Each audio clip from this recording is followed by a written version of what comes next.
How's everyone doing? How are you, Rafael? I see that you're already in, which is cool. Thanks to other people who are tuning in as well. Yeah, give us a shout. And like I say, with all of these, is that feel free to mention something that you're playing in the chat, or ask some questions, Mothership related, of course. G'day, Strand, how are you?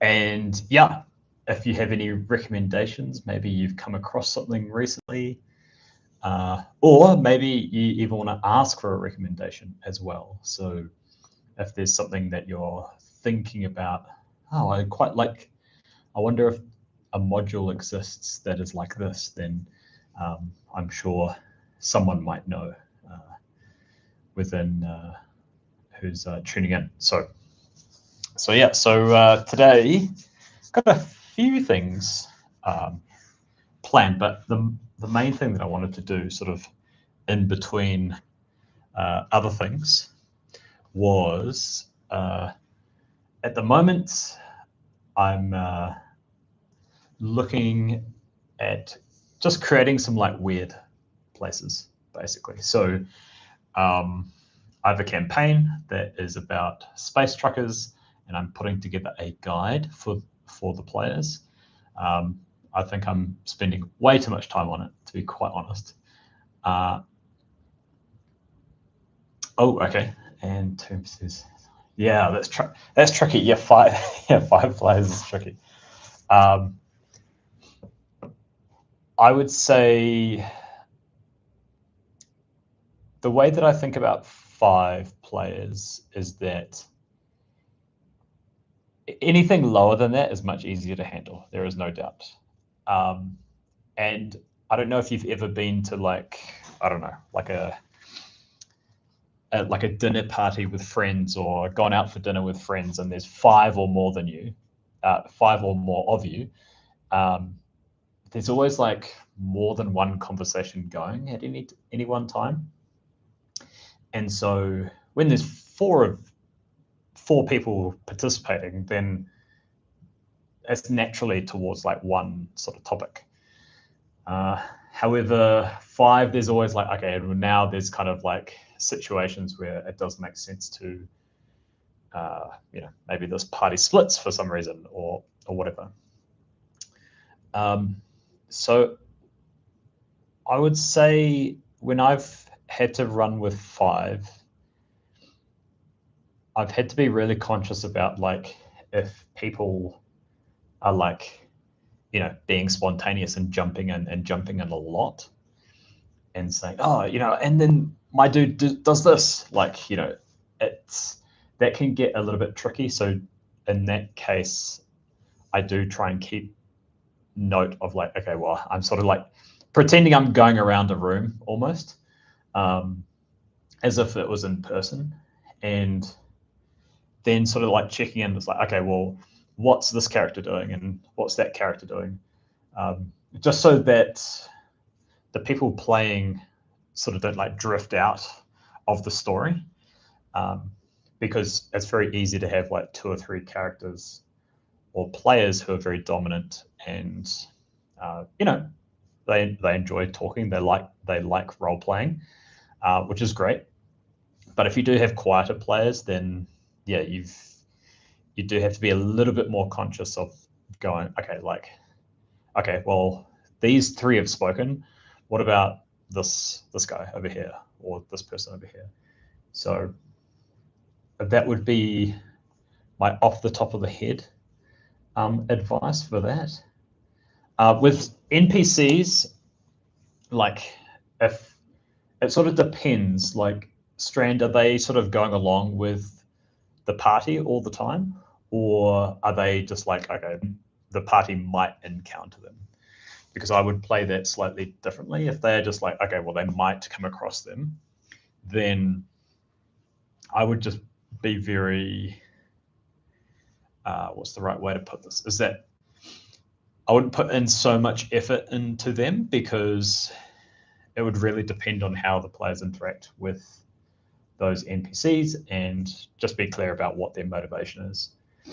If they are going along with the characters, the rest of the party all the time, then is that can be a bit trickier because you're sort of almost playing as a warden plus 2 players and then trying to like do the other stuff that you need to do. So that I'd say it's a lot more challenging.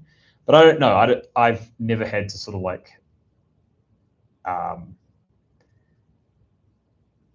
I've never had to really go out of my way to control like sort of like 2 GM PCs plus run the game as well. I've done it with like one, and that made sense. If I'm like playing with one other person, then that's fine. It's a lot easier. Like the conversations were a lot quicker.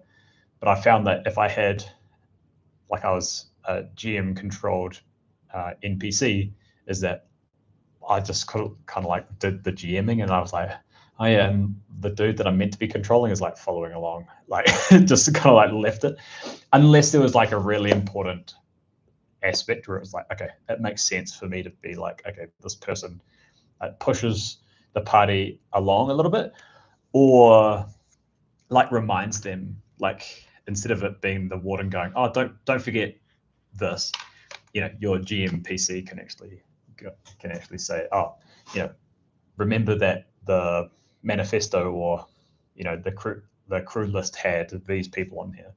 So that's kind of a fun thing that you can do, but running 2 can make it kind of tricky.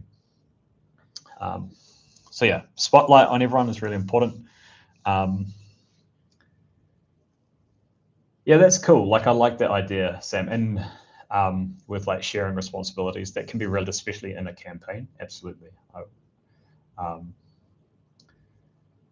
That is really good. Although like with many, I'm not too sure about other people's groups, but with Mothership, people just play one shots all the time. But giving everyone a job to do keeps people invested. Yeah, for sure. Yeah, that's true. Like when they're sort of like away from it, if it's like a long time out of the spotlight for some reason, like, but I always try and think of if there is like a party split, is that trying to play it as if it was a movie. So being a little bit like, okay, here's like a natural ending to that scene. Even if it's like halfway through them doing something, it's like they finish a particular task and it's very clear what they're going to do next. Then you can go, okay, well, what about these guys who are hanging out in this other room? What are they doing? And so you're sort of going backwards and forwards a little bit and keeping people involved, but also sometimes like giving them enough time to actually go, all right, like, what am I going to do? And okay, well, this part of the party, our group of the party, is going to talk to this NPC. What questions do they have for them? And then it gives them a chance rather than just like, okay, this is my only chance with the NPC. It's like it gives you a bit of a chance there to talk about, okay, what should we talk about? What should we do? What shall I ask?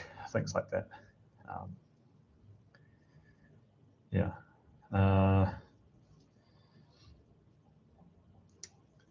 Yeah.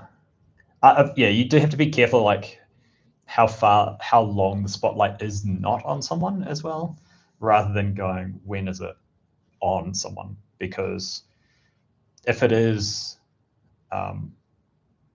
like you find like you just with one part of the party for a really long time, then people just assume that you've forgotten about them. So yeah.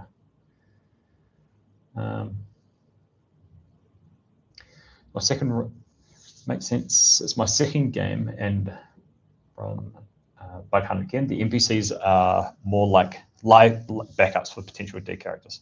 They are more like just there as well. Yeah.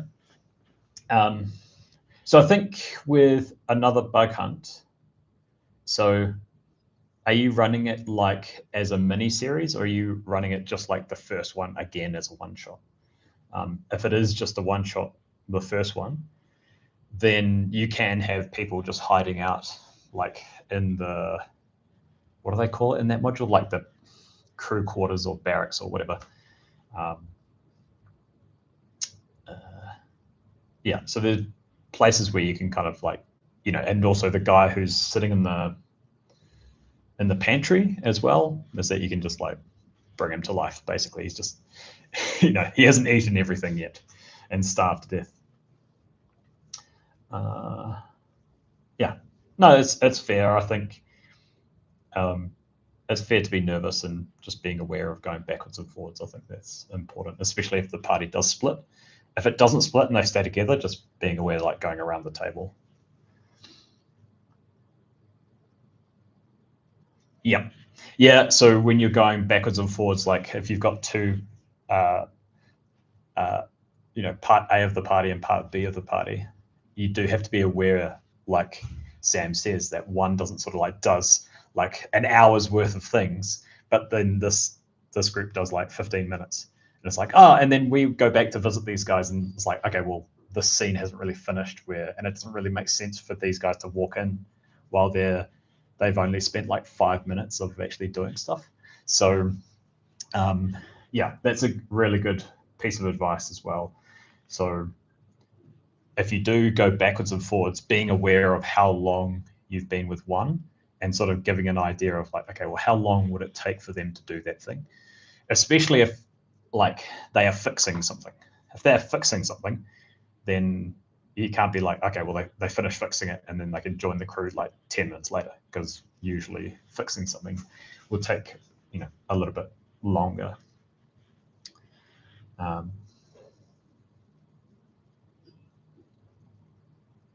Cool. Sure, yeah, of course. You can, and like you might just have to just roll with it a little bit, where depending on when they die. I mean, especially in the first part of AVH in Greta Base, you got the guy in the pantry, you got the guy in the freezer. You can have people in like the crew's quarters. You've got, well, Abara is important, so he's the guy who like, spoiler alert, who's in the garage, and then you got the guy who's in the vehicle as well. So it's up to you whether you play around with that. I think like leaving the guys in the garage as they are is quite good, because it kind of like keeps the story going, and it leads to some tense moments. But you've got like 3 other guys that you could play around with. And I think also I quite like going for the crew quarters first. Like that's the first place where someone comes out of it, because you're not touching like the rest of that module. Like you're not touching, the guy in the pantry who you've actually got a description with. I think you've got a description even within the module itself. Like, okay, this is how this should work. And then in the freezer as well. So you're not really touching those guys, and then you leave people to discover them, and that's part of the adventure, or part of the story. There is like, okay, like it's creepy that these things are going on. There's a whole lot of destruction in this place, and people have been, starved to death, frozen to death. There's some creepy stuff going in the medical center, in the medic bay. The command center's, got the other stuff going on in there. And then eventually, like how the map is laid out, in many cases, people sort of start off, you go through into the, what do they call it? I always forget, like these modules have different names for it, but like the main hall center where they have the party, the birthday party. And then I found generally people go like pantry, freezer, back out, and then go directly over to command center, or they go to medic bay, and then they head over to the garage. They might go to armory first, but then they'll go garage, and then they won't go to, they'll leave the crew quarters last, just because in the part where they're having the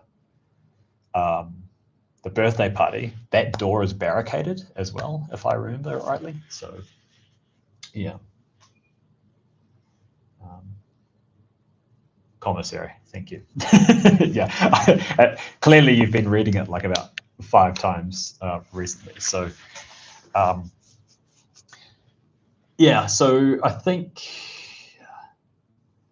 I've had to use someone out of the crew quarters like once or twice, but I find that people tend to survive, and it just depends on how difficult you're making the monster, really.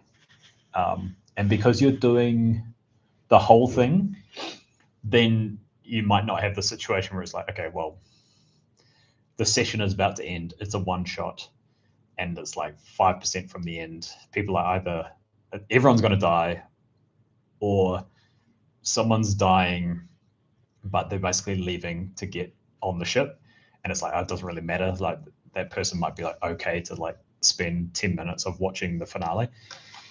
But if you're running the whole thing, you do have to be a little bit more aware of that and having that contingency plan. So yeah, very cool. And yeah, and an important thing there is also just the descriptions of what they find, especially in that first, like through the airlock and in the commissary. Like those parts are really important, just to get the vibe where, you know, they've walked in, feet and boots squelching in a whole lot of mud. It's pouring down with rain. They get into the airlock. They go through that. They've got this like storage area type thing. There's like the gash in one of the lockers. There's like mud like coming through there. There's like in the commissary. There's like bullet holes in the ceiling and water's coming through, and you know, and it's starting to get that sort of like really like humid, damp, you know, somewhat of a shelter to the elements. And of course, you have the rest of like the horror that is going on as well in another bug hunt. So, but yeah, feel free to ask more questions. Happy, I'm sure. Like between us, we can give you some other things as well. No. Don't worry about like what I had planned. I'm much happier with a conversation that involves, you know, a few people than me just chatting about nothing. So that's very cool. But yeah, what are other people playing at the moment? So have you just run a module? Have you just played a module? Or are you planning to run something? I'm always curious about what people are playing, because, you know, we can do something like this where give some advice or have some talk about some interesting things. Might have to be a little bit aware of spoilers for some of the other things, but I know that with ABH, many people who are running it, then it's not so much of a problem. But yeah, so trying to think of what. So I played in a game of that included I think it's called like Goblin on Icarus Station. I think it's called. Oh yeah, there is a goblin on the loose in Icarus Station. So it is. No, mate, don't worry about it, Raphael. Surely there'll be a time in the future where you want to ask questions as well. So this is the one that I played in. I think for the last weekend. So, but then the guy who ran it didn't play it like exactly to how it was. But yeah, it was quite fun. But yeah, you can kind of get the picture of like what this could be. I mean, it even has like a map on there, and I think you can almost read the module. But he played it a little bit differently. He played it in a way which is it was more like psychological. So like the goblin could only be seen by people who are basically, yeah, it was psychological. Like it was just like a vision pretty much, rather than there was a real goblin running around. But yeah, it was quite cool. I quite enjoyed it. It was good fun. What other things have I been looking at recently? I got a really great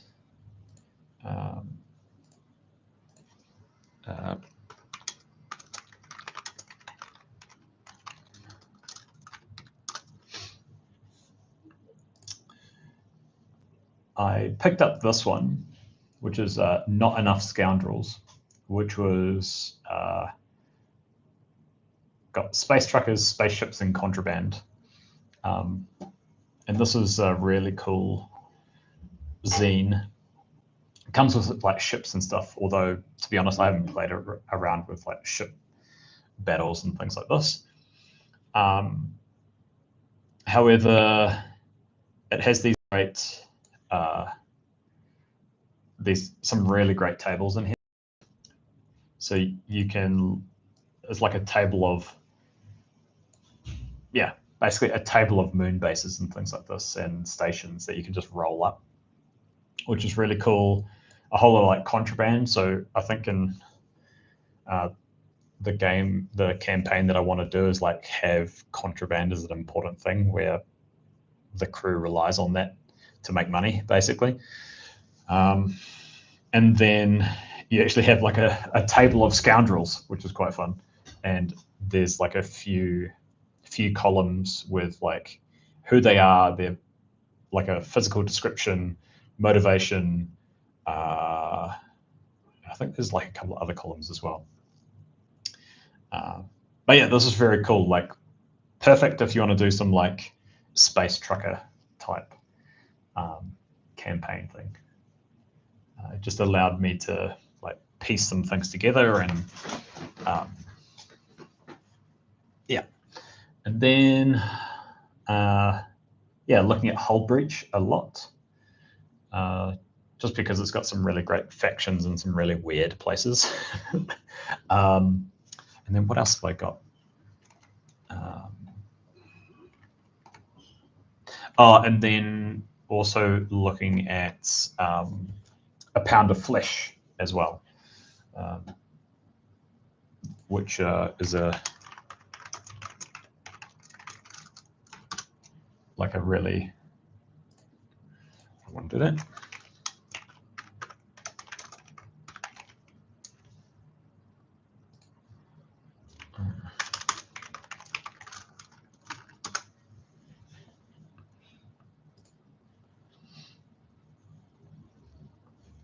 Which is probably one of the most famous modules, I would say.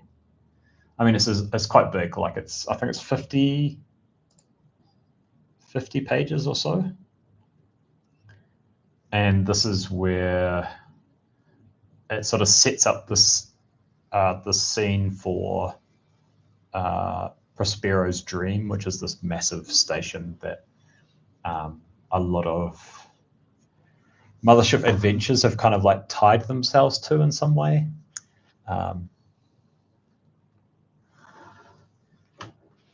So I haven't run anything from A Pound of Flesh because I've only myself recently bought it.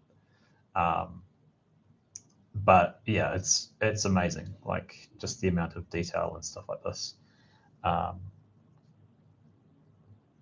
DTC. Nice to have you in. To be honest, I haven't even read the whole thing of A Pound of Flesh. I have just been using a lot of the tables towards the end because it has some like these tables here.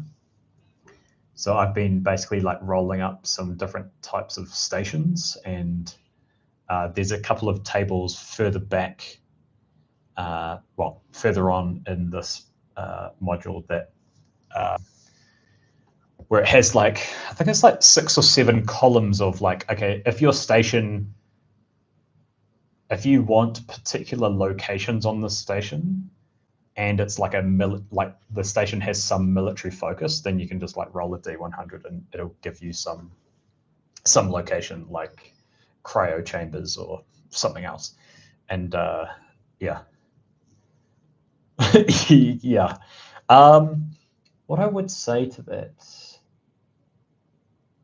I don't like, are there many like, I'm not sure if I've seen many like actual plays of like a pound of flesh. I'm sure there are some. I'm sure there are some that are like around somewhere where people have done something. I've seen like a couple of campaigns that start there and then they go off and do something else. But I don't think I've seen an actual play where they actually stay there for a long time and just do stuff around the station. But yeah, it's a great resource, and so I've been using that a lot, to be quite honest. What else? What else have I been like reading and I think the next video that I want to put out is one about a one-shot called Akigara, which is a really cool module. I really like it. You can already see that I've got some notes on Akigara.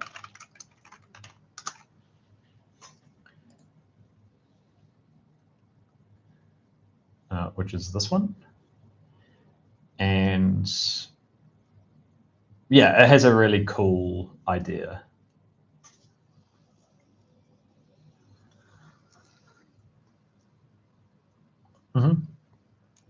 Yeah, Dead Planet starts with like a derelict.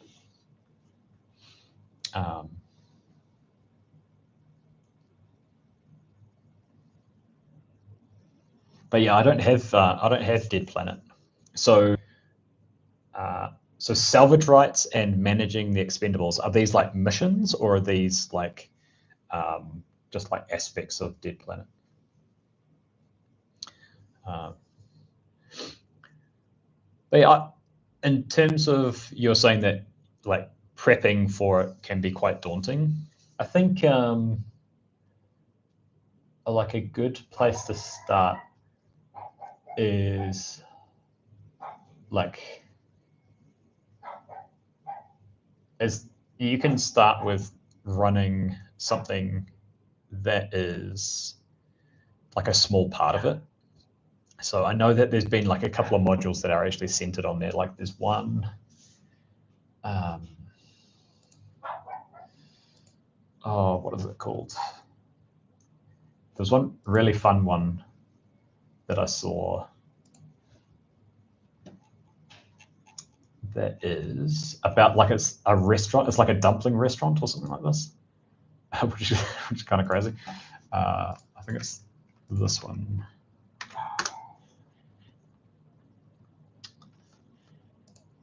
So this one, I'm not too sure if it's a heist one. I'm not too sure, but I've heard very good things about it. And so this is just a trifold. Yeah, it's a trifold set on Prospero's Dream, and I should zoom in here.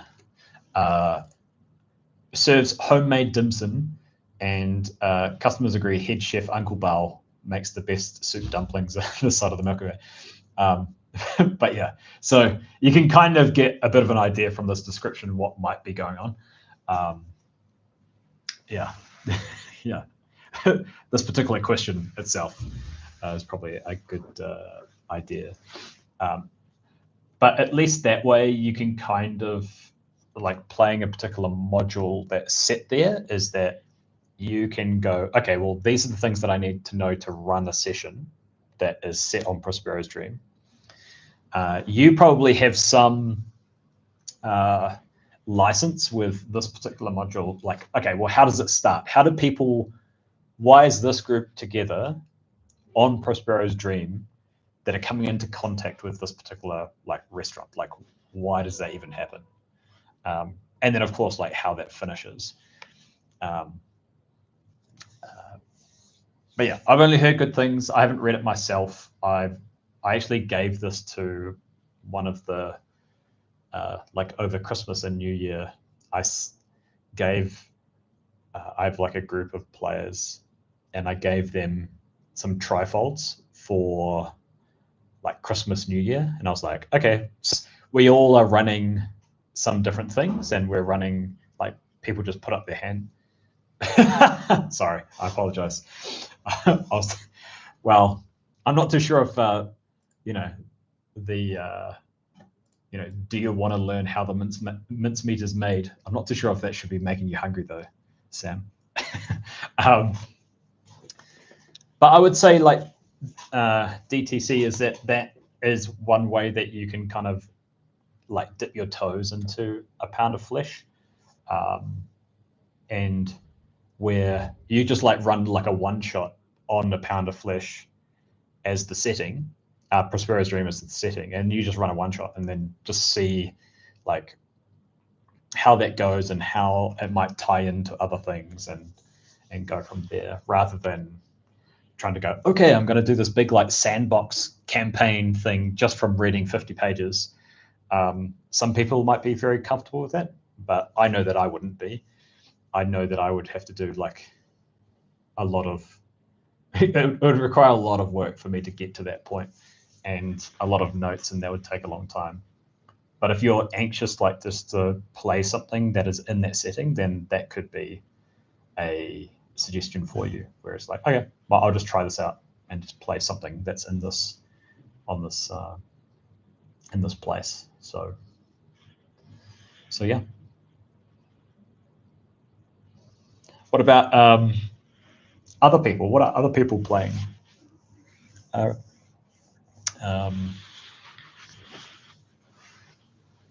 Yeah, exactly.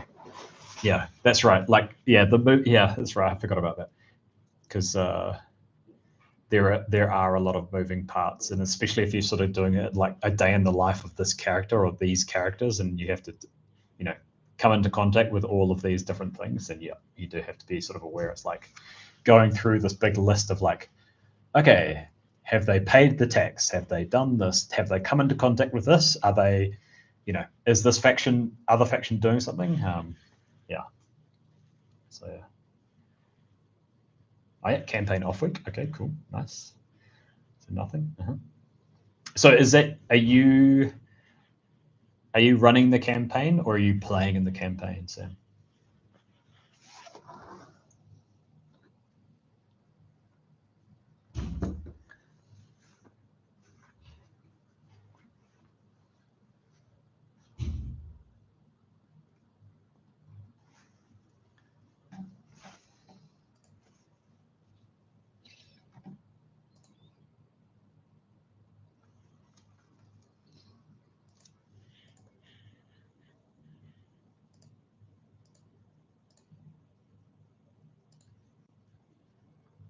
I should have been sharing screen here. Right, that's right. Yeah. That sounded very cool. It sounded like a lot of fun, to be quite honest. What you've got cooked up for them sounds very cool. The one thing that I did have on my agenda was looking at creating some like weird places you might find on stations. So like I said before, I've been looking through some of the like modules, and I've been like rolling on a lot of tables, and which is fine. Don't get me wrong, like I don't mind doing that. However, I'm sort of finding that if I roll something similar or the same thing, then it kind of doesn't really make how I'm not quite capturing like the uniqueness on a different station. So what I mean by that is like at the back of a pound of flesh, for example, if you say, okay, well, I have a station that is within a faction that has some like military, it needs some like port aspect to it, and let's say it's like some sort of like research port as well, then I can go to a pound of flesh, look at the table towards the back and roll, let's say, I'll just roll some dice here. So if I roll a 76, so for the port, a 76 would be like a gambling house. Gambling. And then if I use that 76 to do the military aspect, that would be an officer's lounge.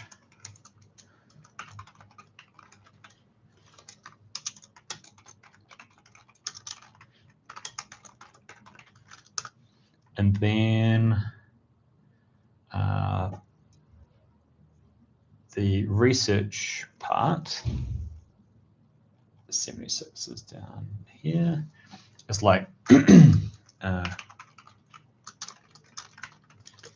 then this is like hazardous materials.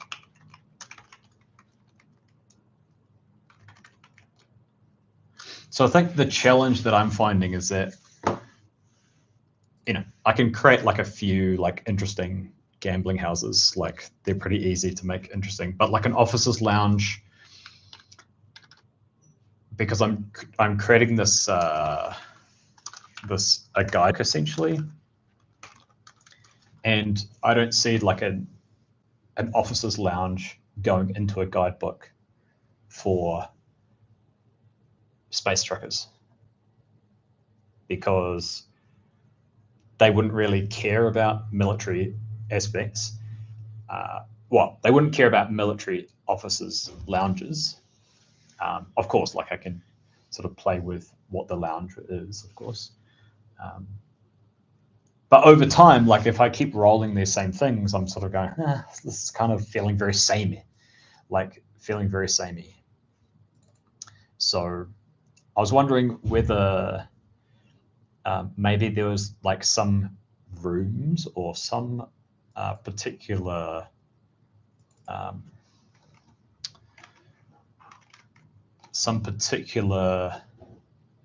rooms or locations on stations that sound like really quite interesting, and that it would be what that station or colony as well, would be known for. So if you think about,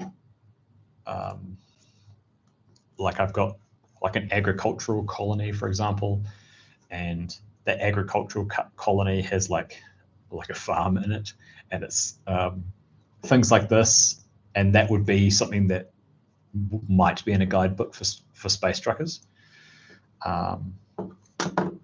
And I've got all these like different types of locations down here as well. But I think the thing that I'm kind of struggling with is going, okay, how do I take aspects of that faction plus this place, and then how do I make it like a bit weird?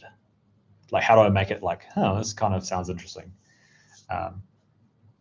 So to give you an example of what I've been doing, let's take like this station, for example. Yeah, that's true. That's a very good point. Yeah, I should keep that in mind, actually.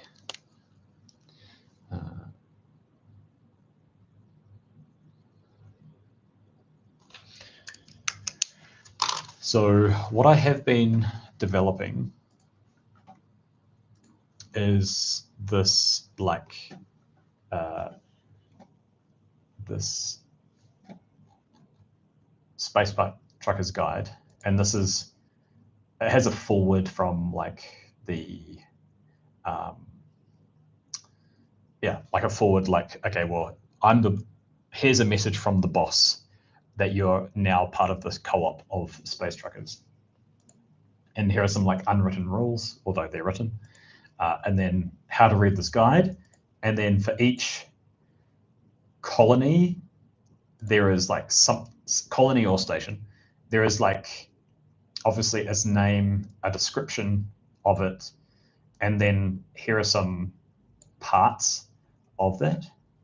So here are like some businesses or locations that are interesting, and I've just been adding these little like taglines as well. Like some of them are just pretty standard. Some of them are, trying to be a little bit funny. So, our cheeses are legendary, for example. And like, talking about like how good their service is and something like a little bit like a bit of fun. Like, so when people are reading through these, they're not like stupidly bored. So this is what I'm putting together. And so what I want to do is like create these types of things. So we've got Barry Butcher's Butchery and Slaughterhouse. Find out how the sausage is made. Family-owned enterprise, originally established on Earth. So things like this where they're just like a little tagline, and when people go there, here are some of the entities or locations that they could visit, but they are not all of it.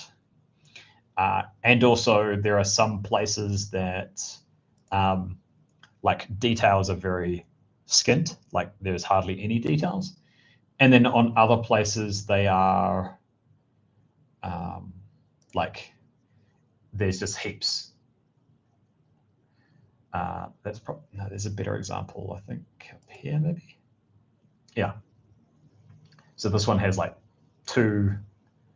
nearly 3 pages of something. So, and that is just related to what class of station they are or how important they might be to the faction itself. So this particular one is like I've sort of deemed it as like a capital for a faction. And also this one might be, it's like a main trade station. So it's like close to the border of faction regions. So that's what I'm trying to create. And I was hoping that there would be some other people might have some other ideas of what these things could be. So let me see if I go back up here. So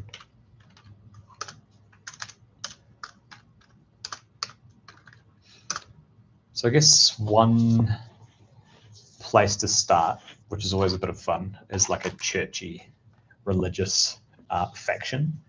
And so also in that pound of flesh, those tables, they also have a religious column as well. So if I roll a couple of these, so 49 and 82. So feel free to add any rolls that you want to. So 49 is, I don't even know what that is. Quarter there.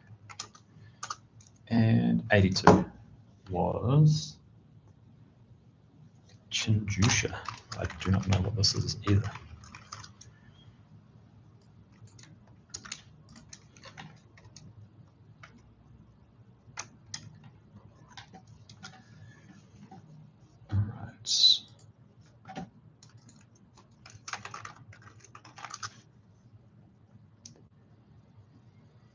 Okay, Shinto Shrine, right.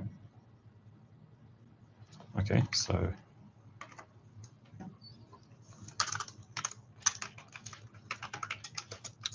Shinto Shrine, 62, cool. All right, let's check what that is. 62 is a Musala, okay. I don't know what that is either, so 62, Musala. Let's see what your one is first.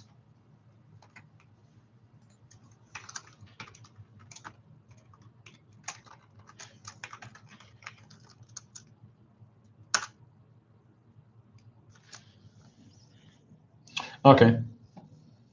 Yeah, I've got this in Spanish at the moment.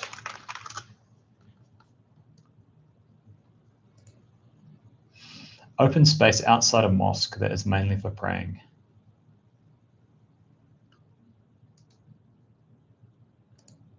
Place for prayer. Okay, it's like a public prayer space.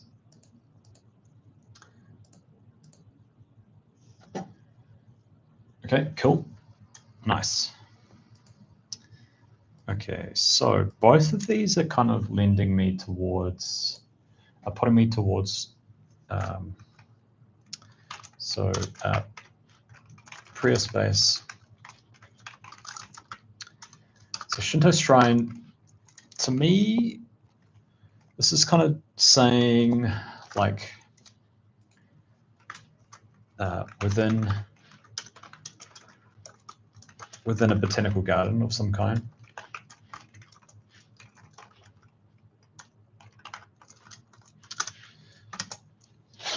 So with shrines and things like that, you always have some, like maybe like a really large, well, maybe like a large instrument, like I'm thinking of, you know, I'm probably stereotyping here, things like a large gong or something like this. So some sort of like large instrument. What else? It's like, yeah, old architecture. And then what else? Like a few like monks, things like this.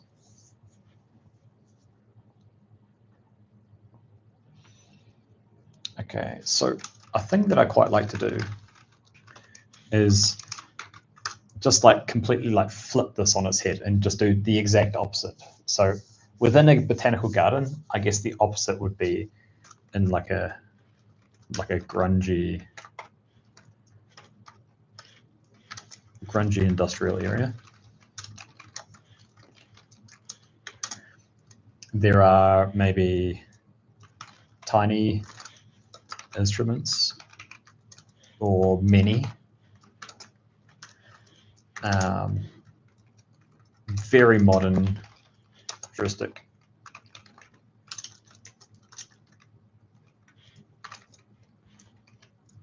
Architecture. And my spelling is terrible as usual.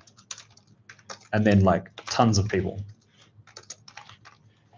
Something players can interact with. Yeah, water for air, nice. A station for yeah, nice. Okay, you gotta have the gift shop, of course. All right, so I'm putting that with the gift shop. So yeah, incense.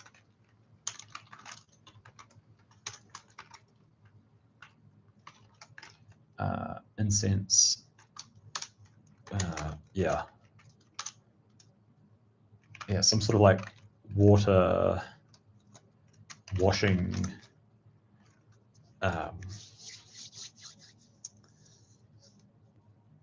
Water, yeah, like washing hands and things like that. It comes from like lots of religions.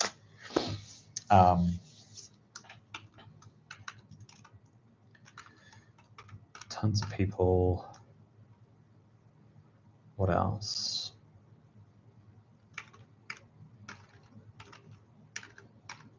Yeah, like almost like commercial would be kind of fun. Like this gift shop. Like, oh yeah, so it's like set up like a museum. You know how, you know, when a lot of museums, you walk in, you see all the exhibitions, but they just like funnel you through the gift shop on the way out. So doing that with like a religious shrine is quite an interesting idea.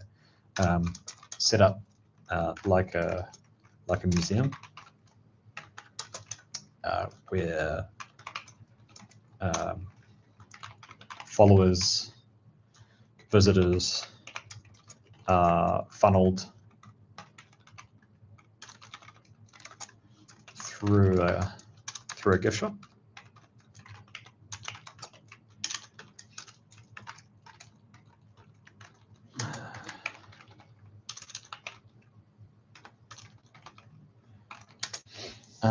Okay, what else? What are they wearing? So of course, like, you know, it's more like robes and things like this for like the classically. What are they wearing?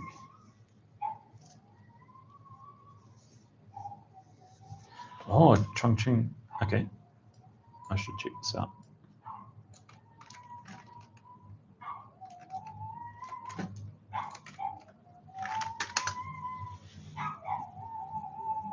Oh, that's awesome.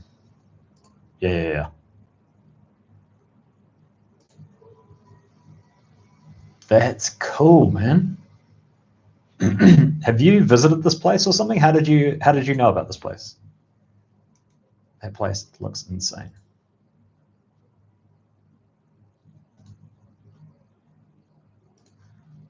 I'm basically just gonna just copy the image, basically, just chuck it in here. Oh, that's very cool. There we go. It's in my notes. That looks crazy.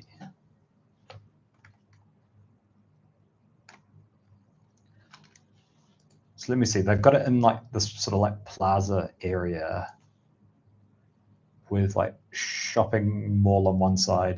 It looks very like downtown and maybe like a park on nearby as well. So it could be a way to like split those areas up if I'm thinking about that. But yeah, that's very cool. Wow, that's some crazy architecture.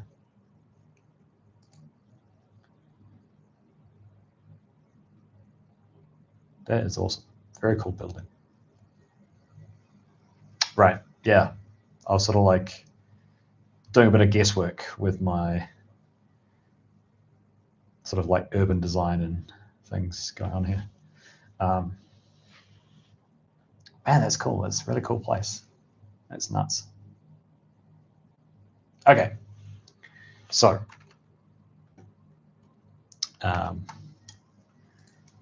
so we've got I would say, some sort of like shrine place, and I've got some bits and pieces about how I could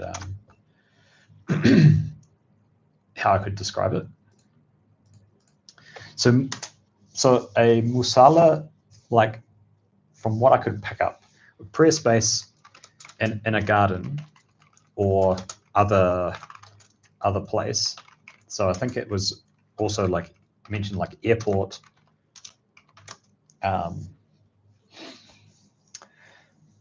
airports and shopping malls and things like that.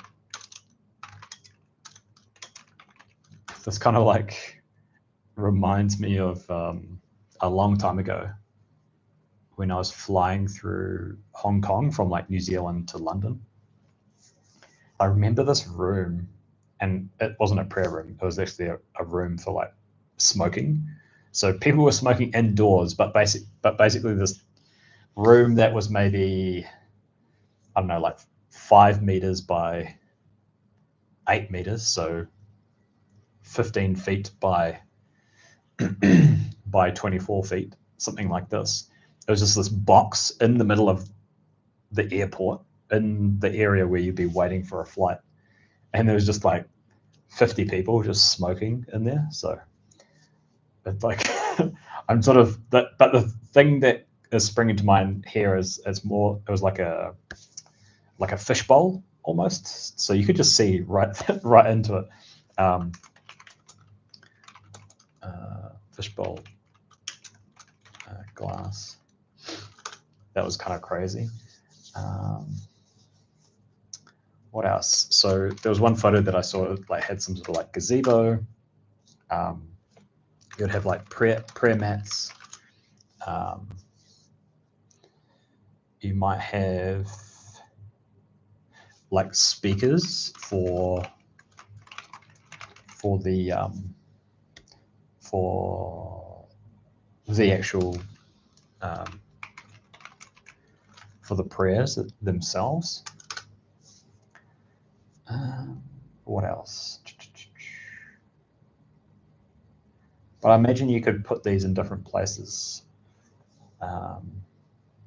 This could also be like a small shrine, so not quite like the other one, which is like this big sort of house shrine, but basically some sort of shrine with like candles. And so like particularly in where I live, like there's a lot of like shrines with candles and photos of people and things like that. So I'm not too sure if like photos would fit here, but yeah, photos and trinkets. Maybe some sort of like donation box.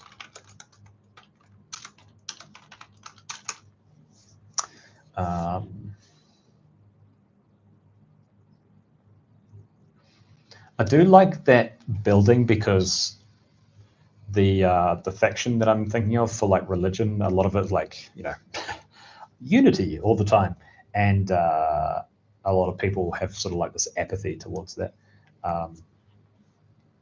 But with that sort of like patchwork, knitted, woven architecture, like that works quite well with the unity aspect. So that's kind of cool. How would a shrine function in 0G? Yeah. So I think it really depends. Like I'm kind of imagining a lot of these stations would have gravity, but the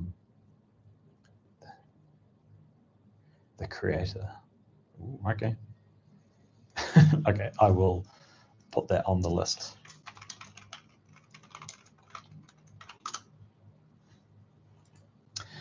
But you got a good point. Like if I do have some places that have 0G, like there might be like a mining station, like a small mining station that might have something like this Musala, for example. So, you know, I'm just immediately thinking of like, you know, like floating candles.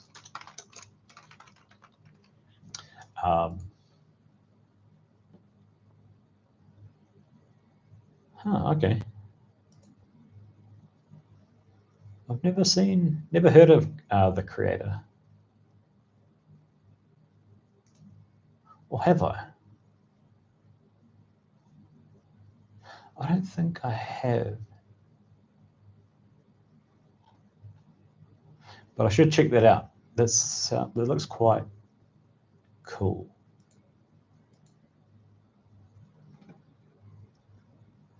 Mystic atmosphere, and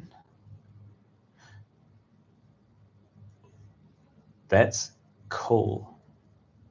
That's a good idea. I'm trying to think of like why would 0G be kind of like why is that part of the, for lack of a better way of putting it, part of the shtick, like part of the gimmick or something like this of this religion? Like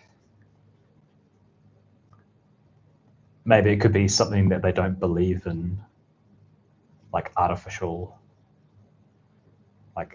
gravity for some reason.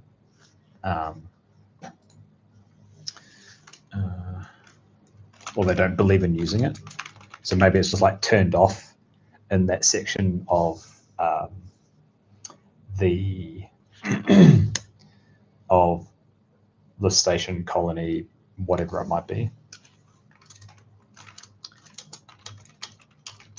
And the use of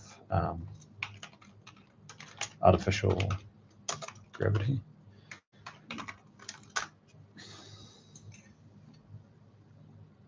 Yeah, that'd be quite cool. Yeah, like sort of ascension. So I think that would work with one of the stations that I have to put together. So station idea.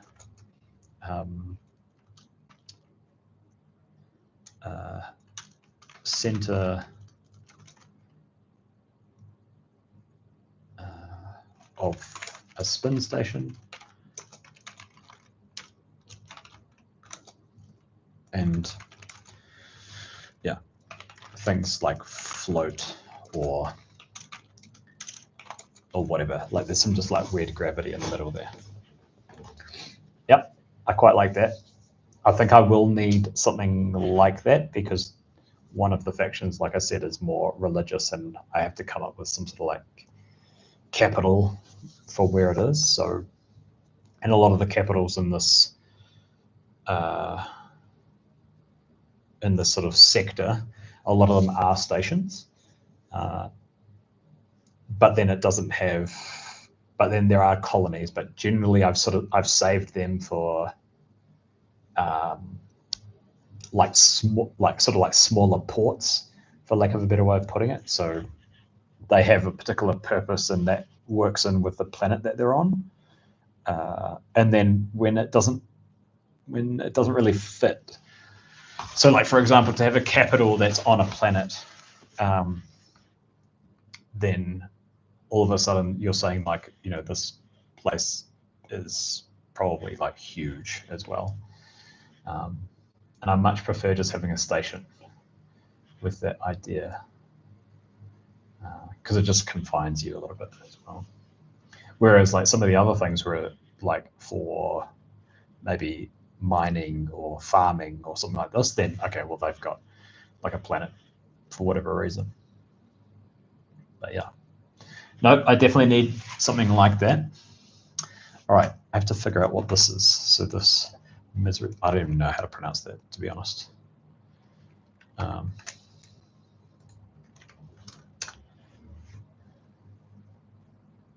Long narrow knife. Okay. Oh, okay. Dagger weapon. But this, how does that fit with like a location? So dagger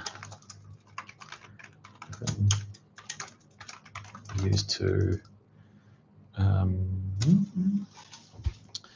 cause injury between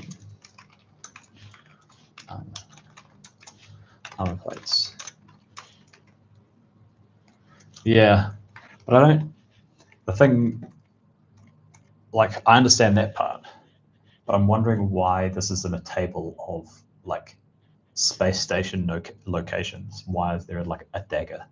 Like, it doesn't really scream to me like, okay, this is a location or this is a place that I would find.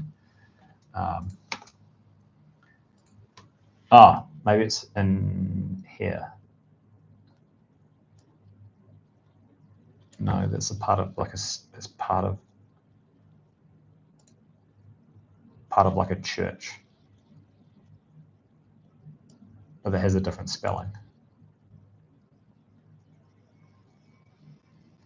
Was it misericord? Right.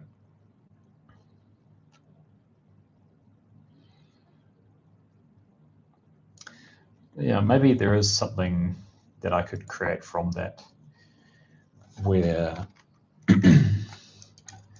it is some sort of like blacksmith or carpentry, maybe weapons maker, who like creates the relics. Yeah, I saw that. But then again, it's like it doesn't like scream to me like a room or a reason why people would contract there.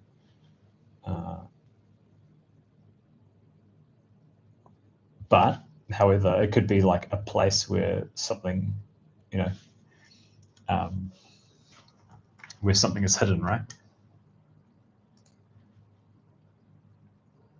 So what does this actually look like?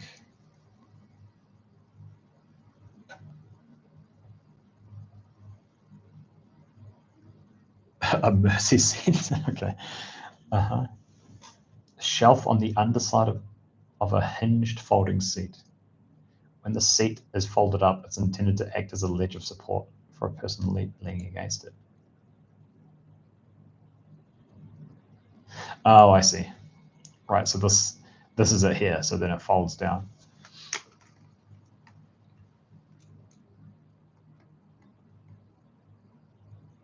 Yeah.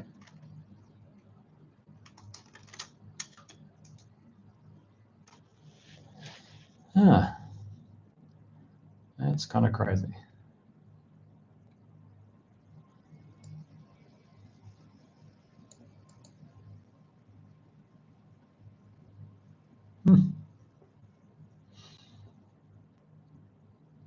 Yeah, crazy, something like the decorations that get put on them. All right. So I'm going to take it, create the relics, and symbols for the religion. I think that might be the way to go. Yeah. Something like some sort of like maker of like these relics, and then those could work in with perhaps being sold. Sold in this gift shop, maybe, if we're still keeping with that. Okay. I think I might do a couple of more rolls for like the religious aspect. So if anyone wants to roll a couple of numbers, that'd be awesome. All right, so I got a 35.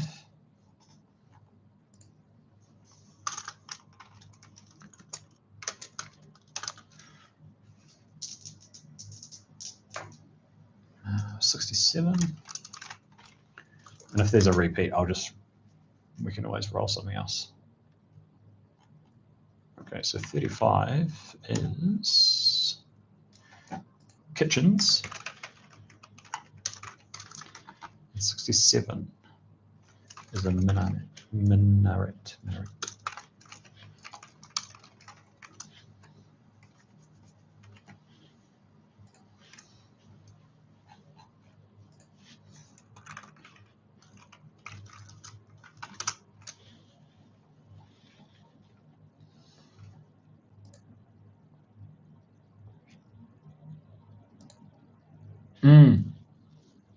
Yep.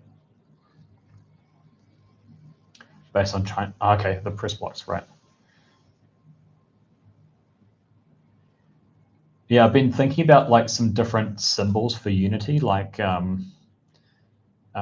so where I'm from in New Zealand, the like indigenous culture, Maori, their symbol for unity is either a shape kind of like an infinity symbol, or like that infinity symbol, but with more twists in it. So that's like one thing that could be for like unity. I quite like those, like having that sort of like woven pattern, and that could be quite an interesting thing to have tattooed as well. So like, can you imagine like a sleeve, like someone having like a tattooed sleeve of that like knitted woven pattern? That could be quite cool.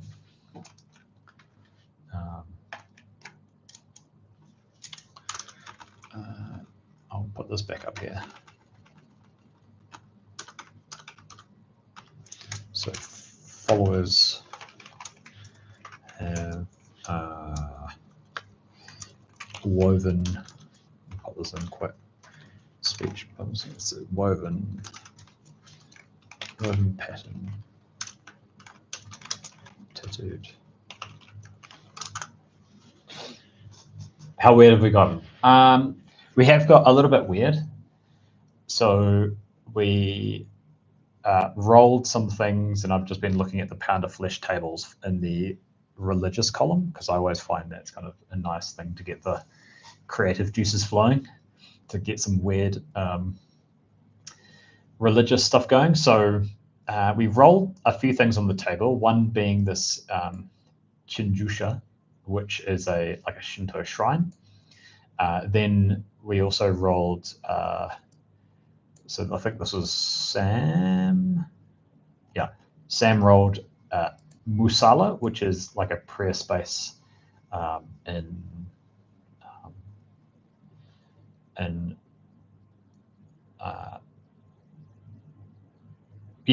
Islam, I guess.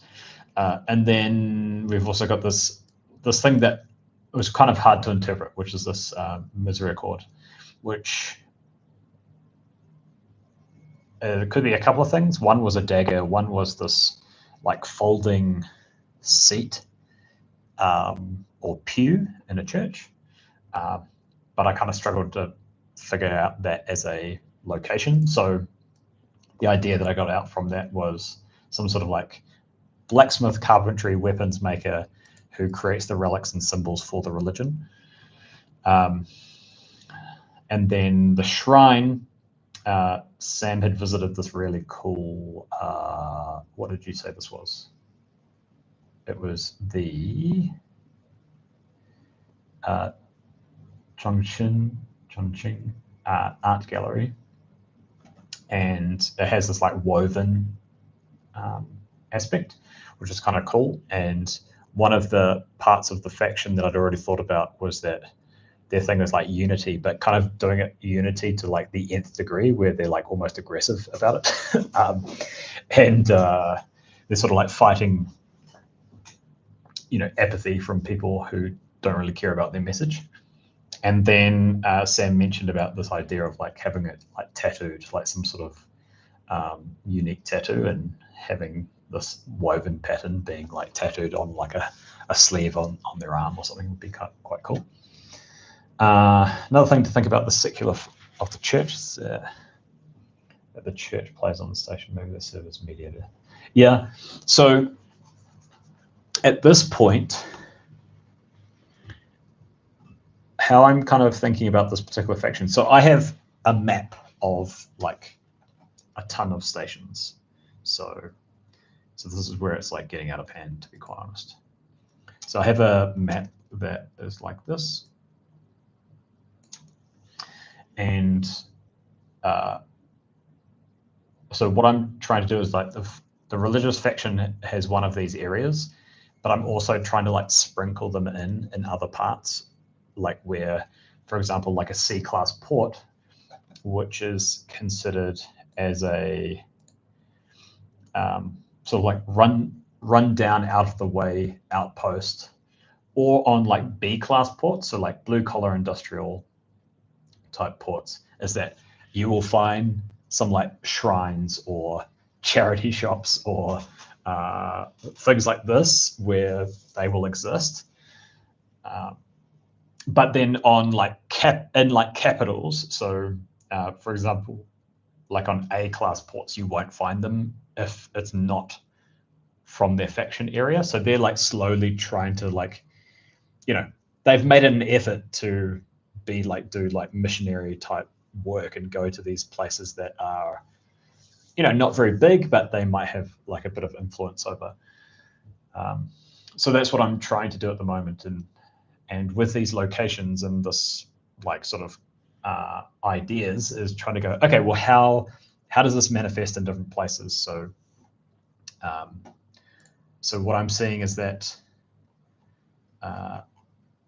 so for example, like having something like this shrine as a shrine, I would see this in like a lot of the stations or colonies that are within the religious faction.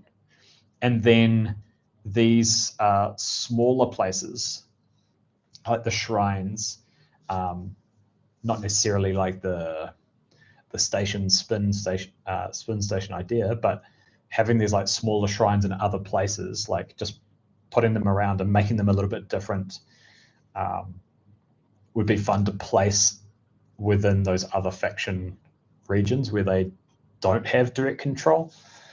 And then And then with this one here, with sort of like the person who's creating these relics, I would see that being only within the faction region, probably.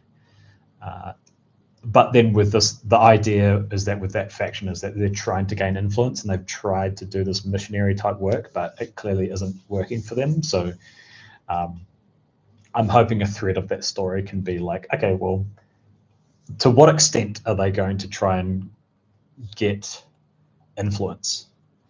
How far will they take it? So yeah, that could be quite fun. So yeah, it's not just like one station I'm thinking about here. I'm thinking about, okay, I have a range of stations that are a range of classes, stations and colonies. I have a range of them, and I want to just get some different ideas of like going, okay, well, that one, this type of thing makes sense to place on this one here. So that's where I'm kind of at the moment. So hopefully that makes it a little bit clearer, perhaps. So kitchens, I think I'm pretty happy with getting some ideas of kitchens, like, but minaret was this tower. Okay, yeah, the call to prayer, Muslim call to prayer. Right. Okay. Right. Okay.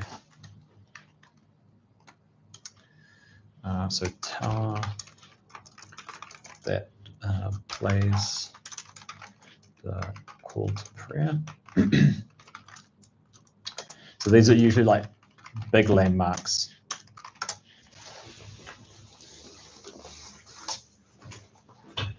So maybe I could think about what could be equivalent to those.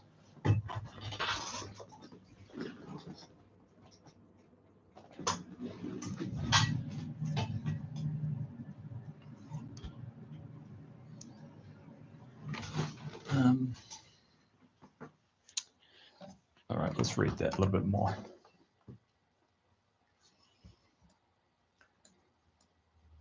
Lampstand. Okay, so maybe for this, that could be like something to do with light as well. So this is kind of getting into like the Solarian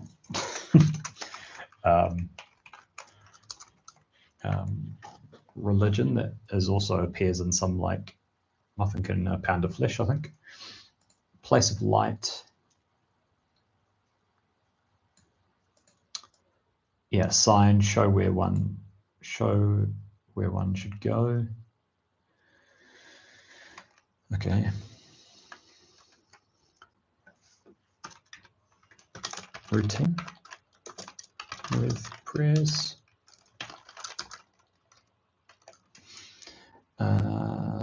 What else? 5 times a day.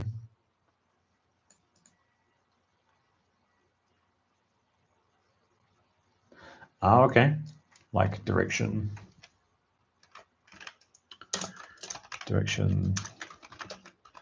they face.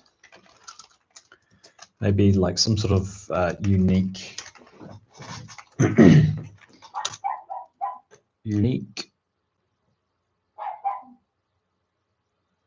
planetary body or star that it faces.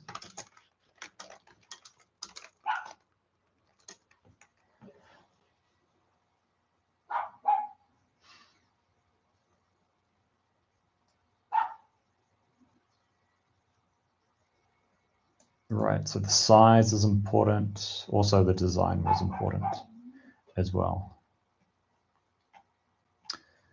Oh, that's crazy, that one.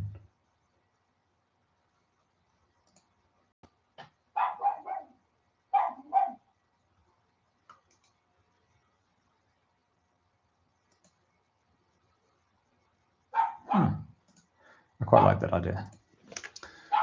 I might just have that as inspiration, that one. Because we talked about like unity and spirals and stuff like that, like as symbolism. So that could be something like a reoccurring shape within like the shrines and things like this. So, and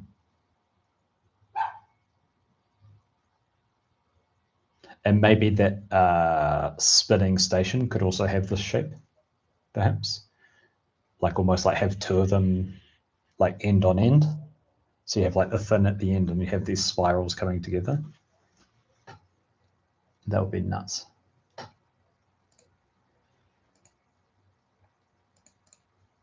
Okay, kitchens. I think I'll leave kitchens for the meantime. But what I wanted to do is take a look at something a little bit different from religion. So I have another faction that has a lot of like internal conflict and like a bit chaotic, but they are mostly builders, and there are kind of like two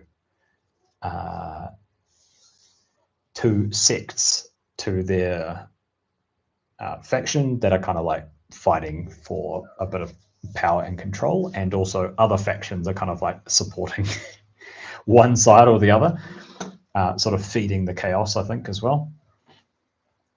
So to me, I would say that there's no real like military here. I would say there is there could be an aspect of military, maybe. There's definitely like factory. So what I'm looking at here is the column names of a pound of flesh. So factory, habitat. Probably stay away from military for the meantime.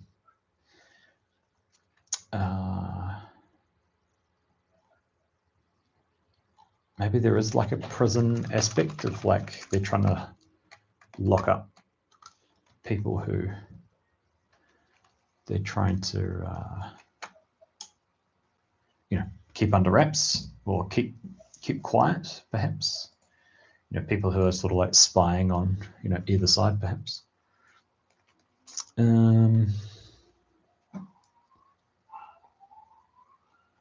Yeah. All right. Let's roll on those.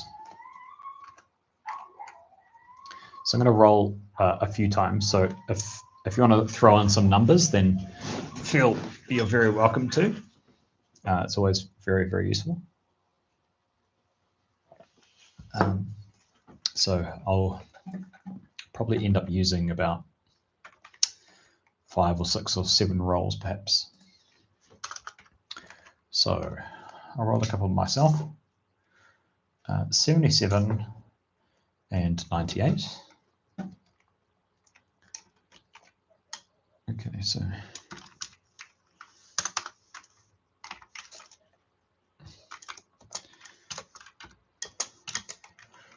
in the factory column, the 77 is a food court, which is really boring, so I'm going to re-roll that. 60 showers, not very exciting either. 65. So 65, we've got some sort of metal foundry.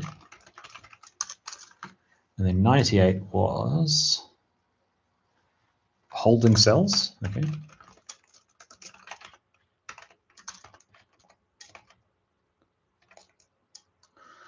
Five, okay, let's do that. 05. So 5 is,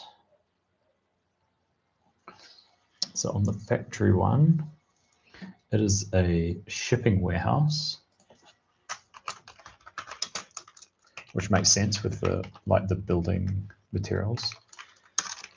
Also, like next to that is like material processing. So like maybe they're getting it from mining colonies and things like that. Okay, a few more rolls. So 91, 57,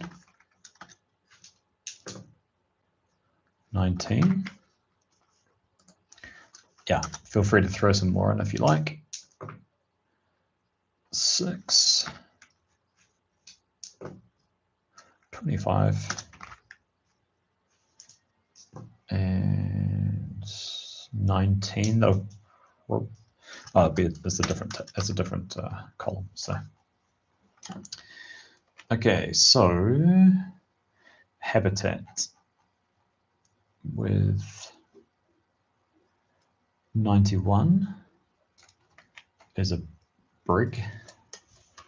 Okay, not particularly excited by that. What is either side? Not really excited about the things near that either.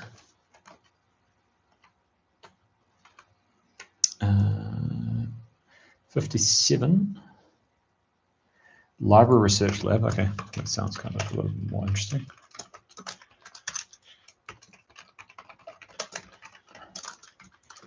And 19 was, yeah, bar club. Those you can always make those quite fun. Okay, with the prison,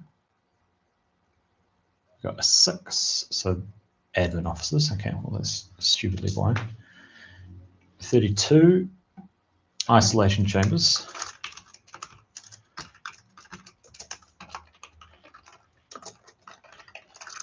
Oh, caps lock that. Chambers. Then what? 25 is high security area. And then 19 is a riot armory. Okay.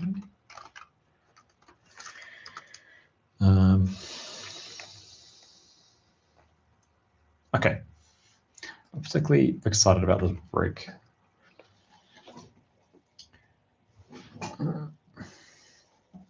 Maybe that could be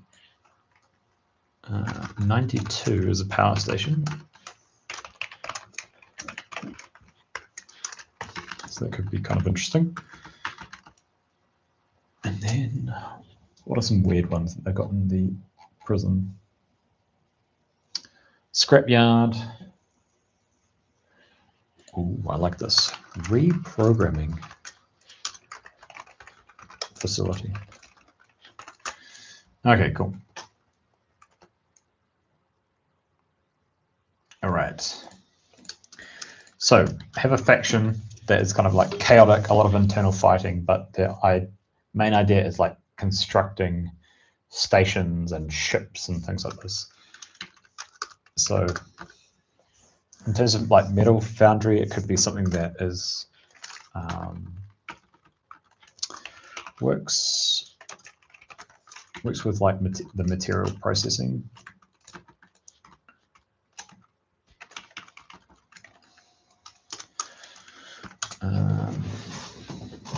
What else? It's got like, yeah, you know, working with like plasma cutters, fabrication. Just throwing some words out here. Safety gear, question mark.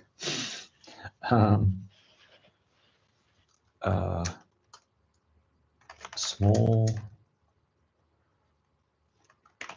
like small business or commercial.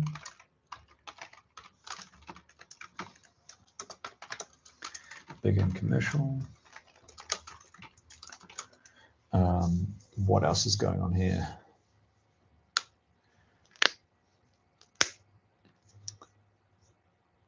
So they're building like a lot of like, yeah, a lot of like the stations and things like this. So they have to, yeah, it needs like a really like large area. Large area. Sometimes working in 0G.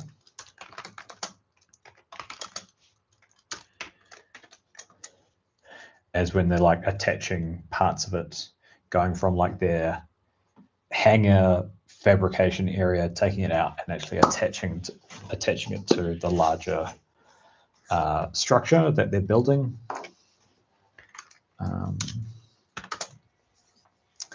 What else would be here? I think, let's see here.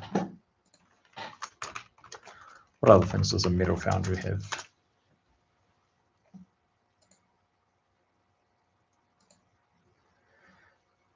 It's getting metal castings, melting liquids, melting metals.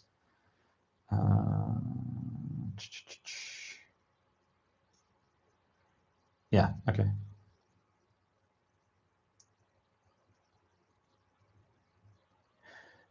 Yeah, okay, so like melting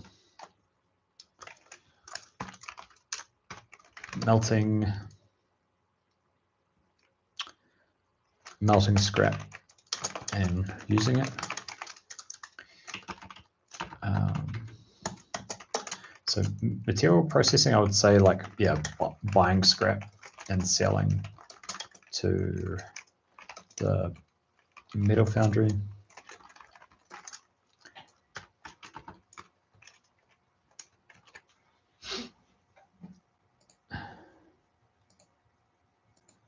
Okay, so they've got some sort of like, they've got a furnace as well.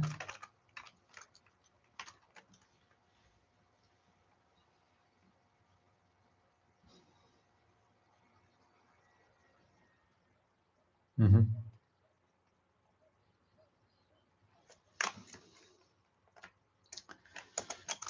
Yeah, making molds.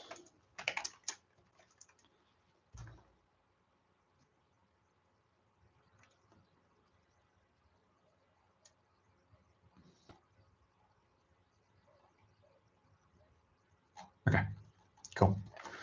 All right, I like that. It's cool. Home cells. For those who are against the local sect / group.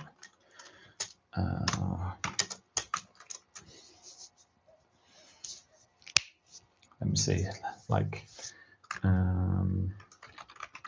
contains those doing like espionage, maybe. Espionage. What else could be going on here? Holding cells. Yeah, guards. You know, records.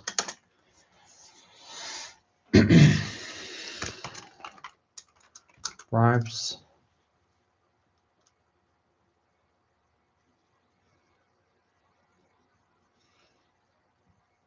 All right, cool. Some notes there. Okay, power stations. So how would like a group of builders who are good at building stations, how would they handle power? They would probably be good enough to put together like some sort of like solar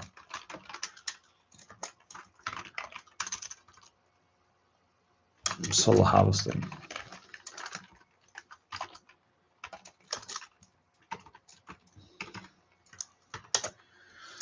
Maybe solar farm / array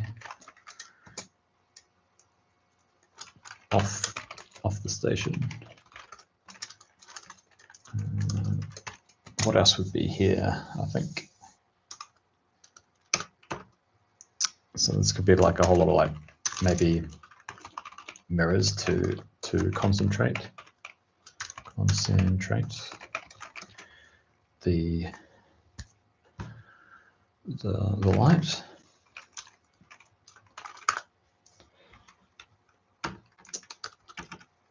Light research lab.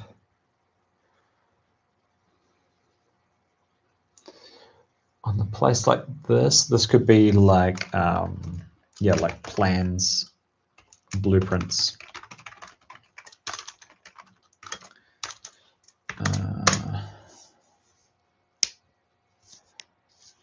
Yeah, like newspaper. Yeah, news in general.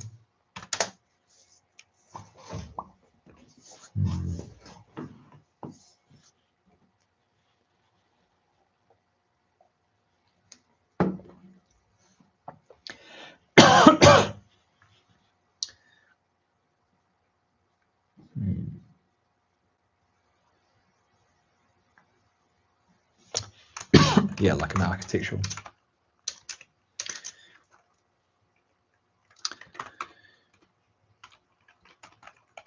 Like an architectural library of some kind.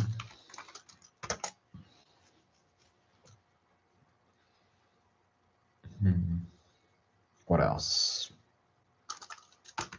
Nothing is really coming to mind there. Right, bars. Okay, so I could probably just look through some of the other modules regarding what bars would fit here. So I'm pretty comfortable with that. So isolation chambers, like, yeah, like no windows.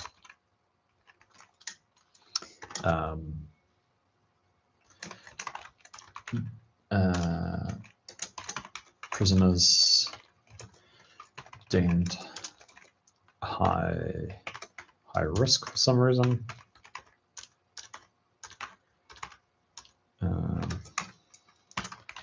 Keeping important people for the other sects. High security area, so this is like confidential information and operations for the station / faction sect, whatever we want to call it. Right, armory. So yeah, storage for weapons and armor for agents to go out and find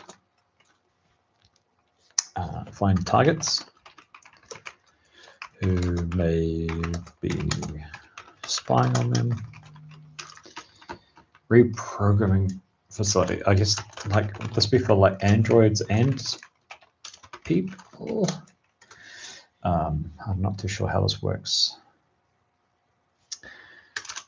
And people who have some sort of like cyberware.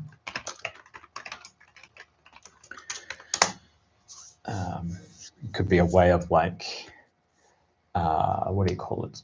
Like affecting the cyberware and influencing how they do things. Infecting the cyberware and yeah, influencing what they do. Could be quite fun. Could be quite creepy as well.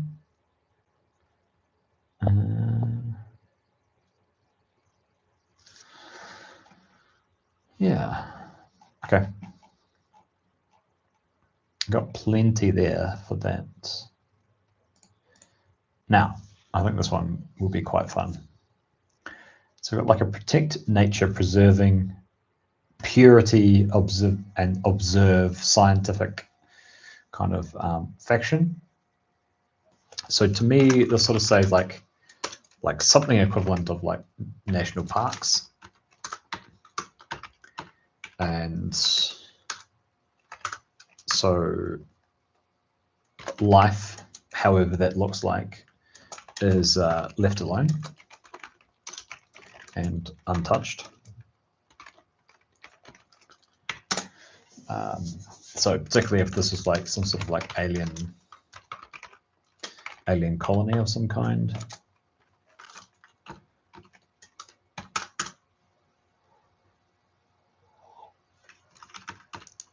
So parks, that's a good word for it.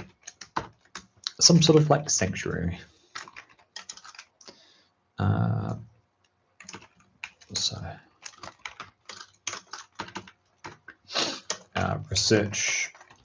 Research only. Tourism?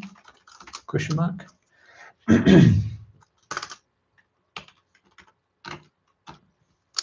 I'll put this here, otherwise I forget. National Park idea.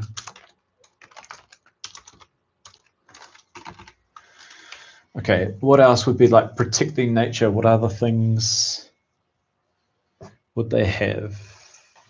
They would have like research stations. How long do I have? So I think I'm going to do like a session 0 in a couple of weeks. But I'm quite keen to get this this guidebook kind of done. Hopefully by the time I stream next Thursday would be nice. Yeah, that would be ideal. Then I can have that out, and then I can sort of put it in front of the players, and the players can sort of make some decisions.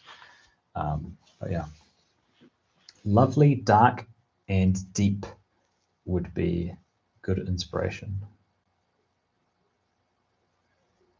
What do you mean by that? Like, is that like the name of like a film or a book, or lovely, dark, and deep? Movie. Okay. All right, another movie recommendation. Lovely, dark, and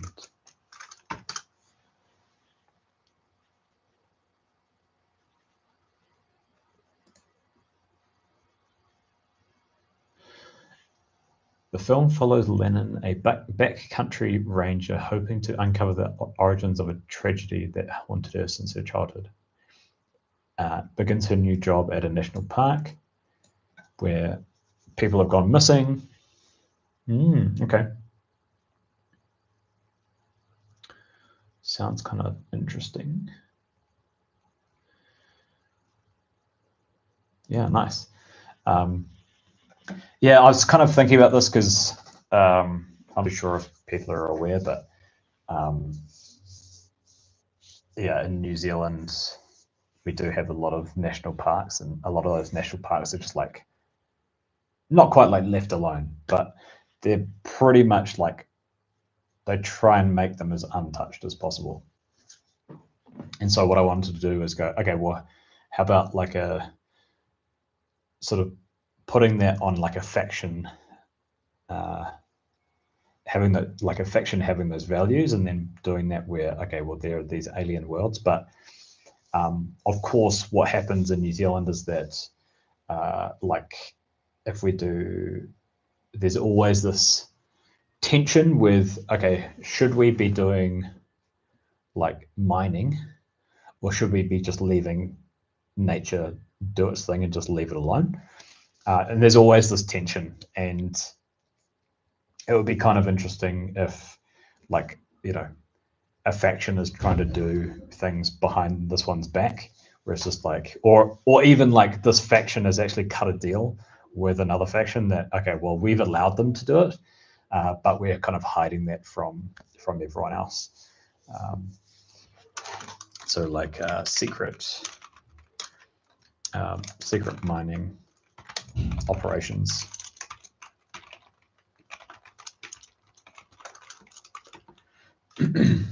Research station, like observation of species, and yeah, because yeah, New Zealand has a lot of like offshore islands as well, so we do have quite a few research stations where it's literally like, just like one person and they are doing like, I don't know, like counts and observing particular species of, well, a lot of it is birds, to be quite honest. but you end up with some like weird places, like I think there's a sub-Antarctic island. I think it's called the Snares Islands, and they have like penguins walking through like forests and stuff like that, which is kind of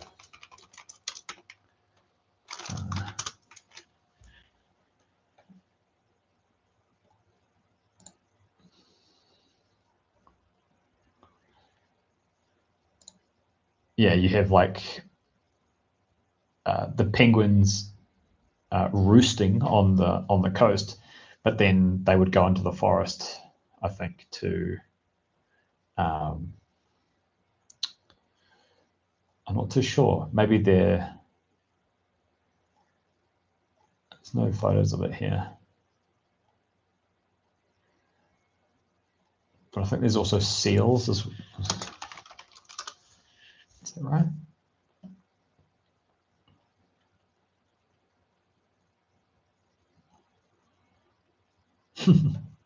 That's not a seal. So yeah.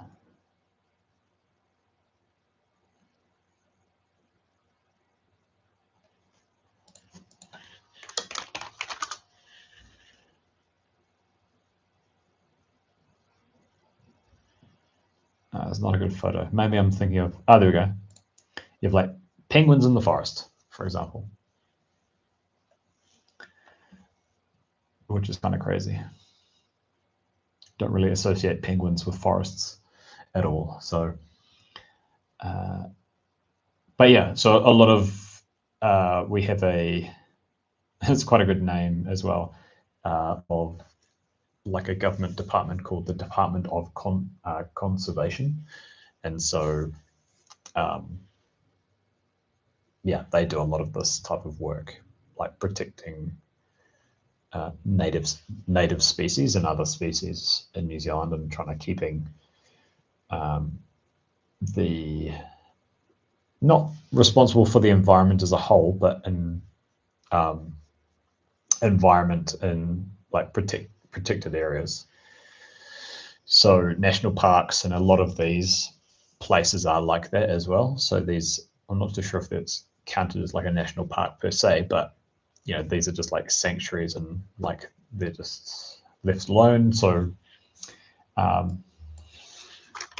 like in my hometown, there's an island in the middle of the harbour, which is here, and it has a long history.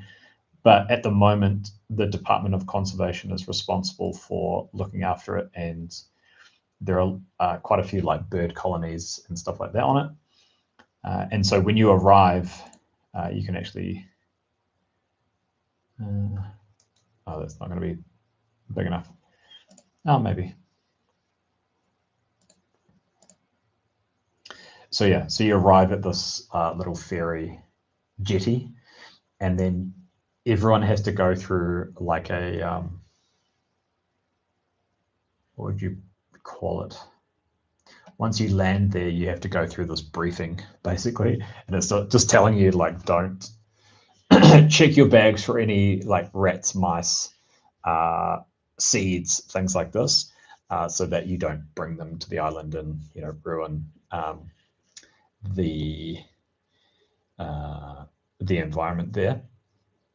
And so they've got, I'm not too sure if they got they might have albatross. I'm not totally sure.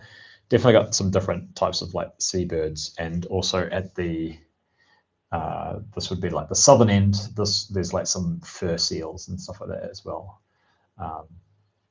So I'm kind of almost treating this concept as a like, okay, well, maybe there's like a particular colony or planet that is like this island, and you know, there's just some weird stuff going on.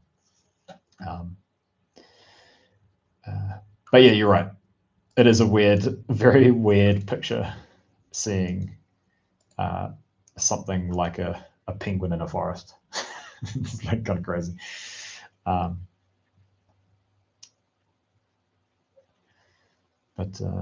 yeah, so it's kind of like my little taste of New Zealand in the campaign, which would be quite fun.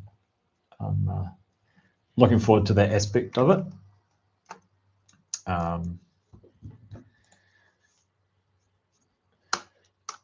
So yeah, like there's like I was saying before, like offshore mining is always a big thing. Even like mining within like national forests, national parks and things like that doesn't happen. But there are these other areas that are, I'm not sure if they're considered national parks, but they're considered like important for the environment, and they might be like a regional park or something like this, and then it's not so, doesn't hold such high national importance. But then, you know, it's like, well, do we mine it? Do we not? So that's always a bit of thing with tension within New Zealand's politics in regards to the environment.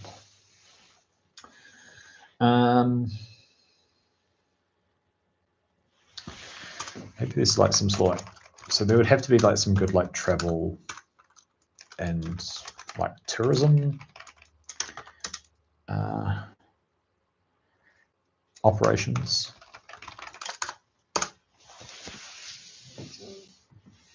So yeah, I'm looking forward to like doing some like quite weird stuff there. So like some weird aliens would be quite fun. But yeah. And I think I'll leave that last one. But yeah, I've got heaps of ideas. So thank you guys so much for contributing and throwing in some ideas and sharing. I appreciate that a lot. But yeah.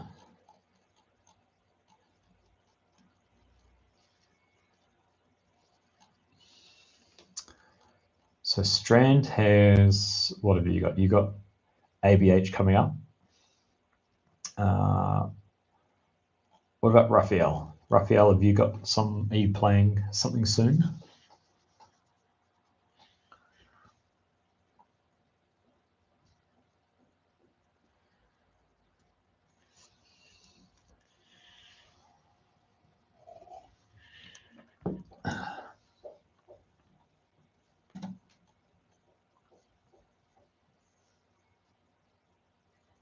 Down Darker Trails. Oh yeah.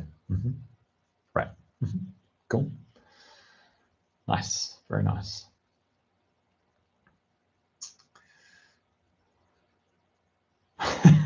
Still hesitant. Tell us about your hesitancies. Why are you hesitant? Let's go into full group counseling mode on Raphael.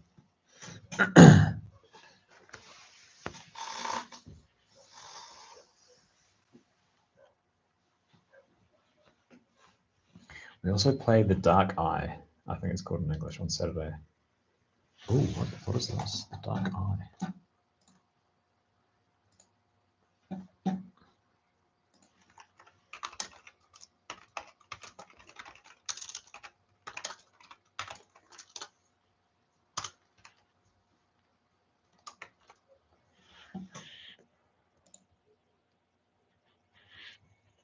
High fantasy. Okay.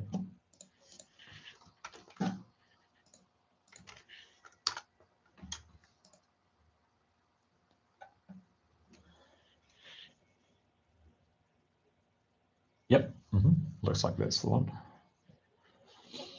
All right. So high fantasy theme. Okay. 5 editions. Okay, had its first in. Okay. Okay, there is a continent.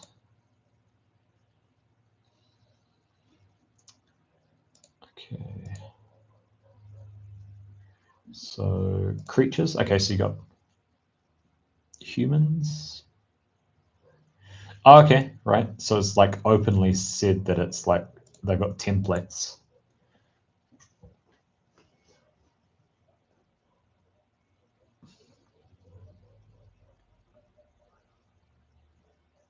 It's got some templated sort of things. Okay, forest elf. Okay. Wow. Okay, nice.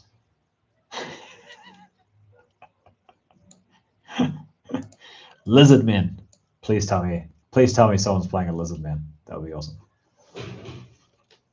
3d20 on every ability. Wow. Man, that could go really wrong. You know, you just roll twos and you'd be screwed. Prepping dead weight. Nice. Yeah, dead weight. I really want to play that. Brackish. And the view at the end of time as job options for you. Okay, nice. So you've got an open table. That's cool. Nice. So DTC, do you have, are you just running, do you try and have things that are just like one session for your group, or do you sort of go, okay, well, so I open table, and if I start something that is multiple sessions, that's okay, or how do you sort of handle that? All right, Raphael, and as to the mothership running, it's one of those I never feel ready no matter what. How much prep? Yeah, I realize that is the mental trip. Yeah, sure, definitely. Yeah, and yeah, and you know, you can just run it for like one other person. Like, you know, like I've run stuff for like my wife. I've also run stuff for my brother-in-law. Yeah, it's always a good fun. And yeah, just doing like modules always helps, because there are some modules that are so easy to run. Like there are some that require a lot more work. So yeah, starting with one shots, DTC says. Cool, very nice. And what have you run so far? You can just mention a few if there's a long list. And maybe there might be a recommendation for Raphael in terms of which you found were easier to run, perhaps. Like I've got a few that are like extremely easy.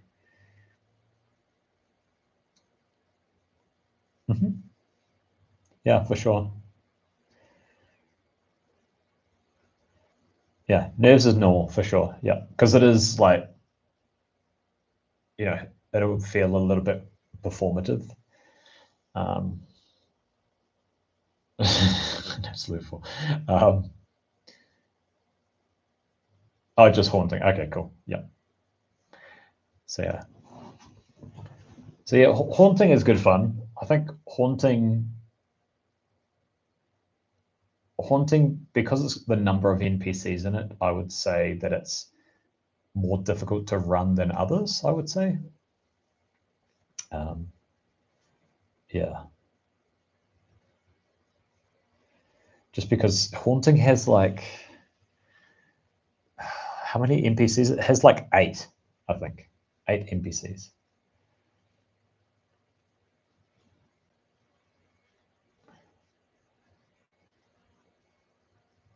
Yeah. Well, I would say, like, if you really wanted to run it in person, sure. And if you really want to run it with the same group, cool. I would also say you could just go into the Mothership Discord and say, hey, I'm a new GM or new warden, and I want to run something, and yeah, please give me feedback if you can. Yeah. Just the amount. I think just the sheer number. Yeah, haunting was daunting. Yeah. Yeah, the sheer amount of NPCs makes it a little bit trickier, I would say, just because you've got, like, playing someone like Sonia is quite easy because it's very clear what her motivations are, and she like welcomes you, and she's like, all right, well, I've got to go do my stuff around the station, and then, but then the other ones you sort of have to put together and have a little bit of a plan of what they're going to do. yeah, because the way that I played it was that the crew arrives. Well, first I give them extra objectives. I think that's the other important thing, is that playing Haunting by itself, like as it's written, there is a danger where your players are just like, oh, I don't care enough. We're just gonna leave. So like I have played in a group where that was definitely the feeling. It's just like, okay, someone's missing. Like, why do we care? Because if you played it exactly how the module says, you don't actually have to come in contact with that person potentially.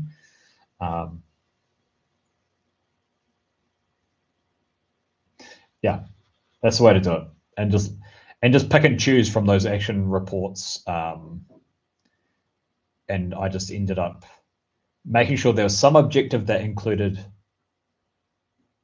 Mike and some objective that included Dr. Giovanni, and then just like made sure they had to, for them to feel like, like completionists, that that they had to come in contact with those two people in some way.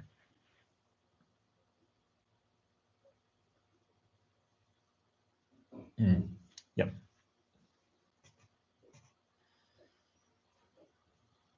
Yeah. I find watching actual players really useful. Yeah.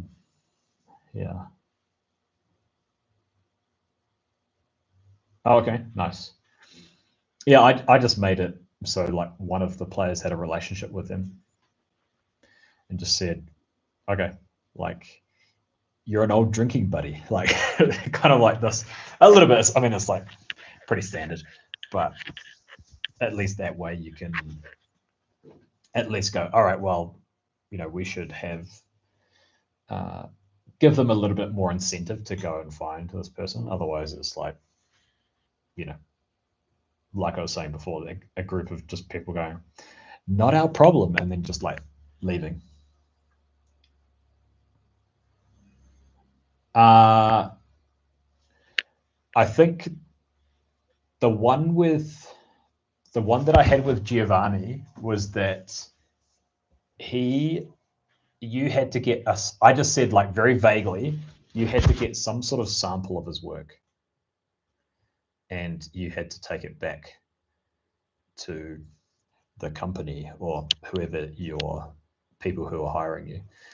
So then that way there is like some sort of clear goal that, okay, once we do that and we figure out what happens to Mike, then we can go. And then they have a choice of like, okay, well, like when they have some interactions with the monster and the goo, then what happens? I have heard it being used with secret missions, so it's really, like I said, is that, for example, you might have one person who is looking for like some sort of sample or report from Dr. Giovanni. I'm pretty sure I've seen some good examples of secret objectives with Haunting. I haven't done them myself.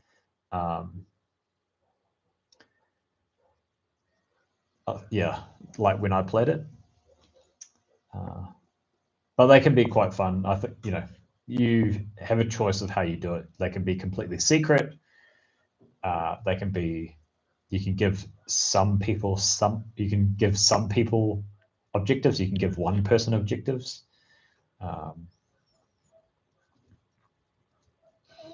One thing when I played it, there is a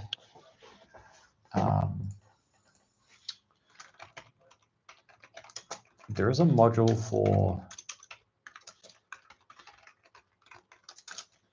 I think it's, agent, this one.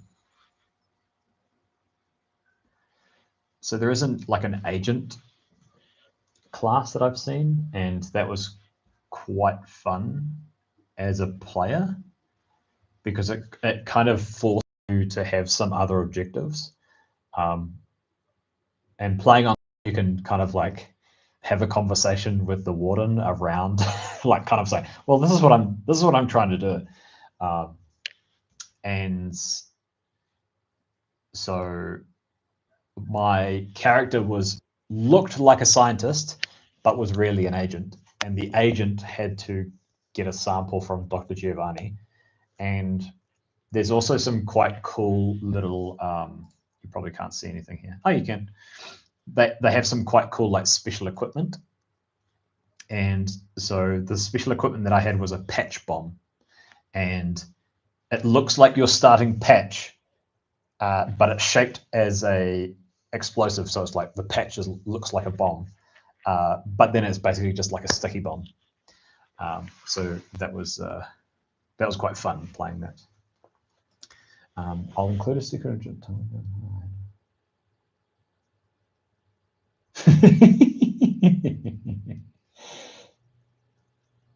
Yeah, that's the way to do it.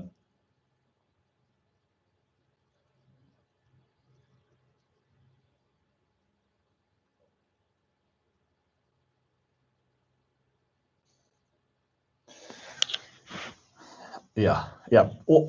Always passing out stuff to people, and telling people that they can't show other people. Like it's always going to be something like that. It's always quite fun. Yeah. One challenge with Mosh modules I've read is that they're often bait and switch. The job description is rarely what really happens to the players. Yeah, of course. Like,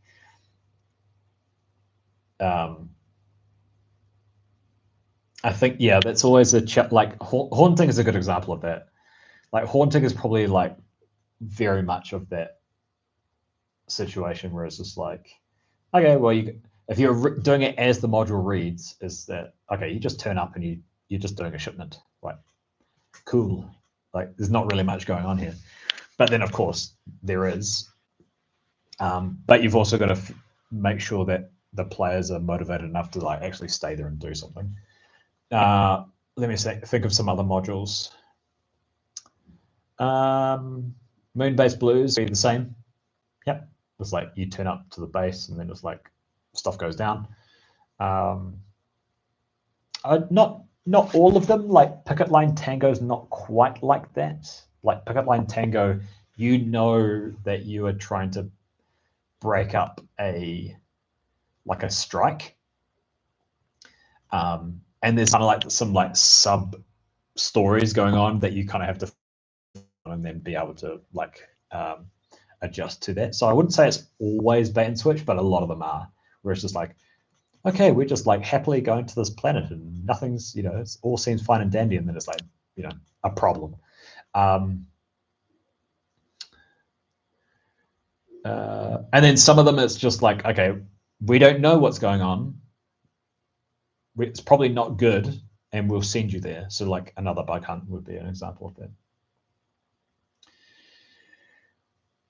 The document basically only says that he should try to keep the PCs alive and that he's a high-end android that isn't distinguishable from humans on the outside. Plenty of room for yeah, sure, for sure, absolutely.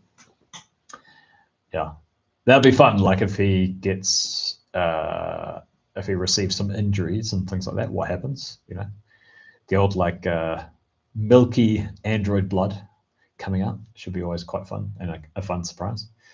I think ideally I'd have to have my game kind of be sandboxy, like having a hub and a job board and let the players choose. Yeah. So, there are some quite good sandboxes.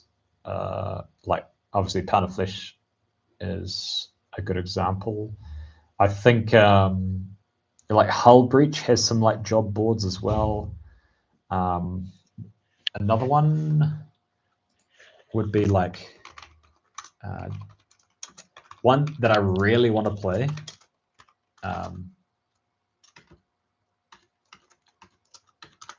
Is this one, which is Desert Moon of Karth. Yeah. Okay, so and then there's like there's another similar one by the same writer who is I always forget his name. Joel Hines. Tides of Money. Yep, exactly right. You got it. So I really want to play something like that, and I was hoping that my campaign players wanted to play something like that, but they didn't. They wanted to play Space Truckers. So automatically in that, it's like, okay, well, they're leaving, basically. So, and then actually I was looking at one that they have as well, which I don't, it's not a sandbox per se, but it is, where is it? It is abilities considered unnatural.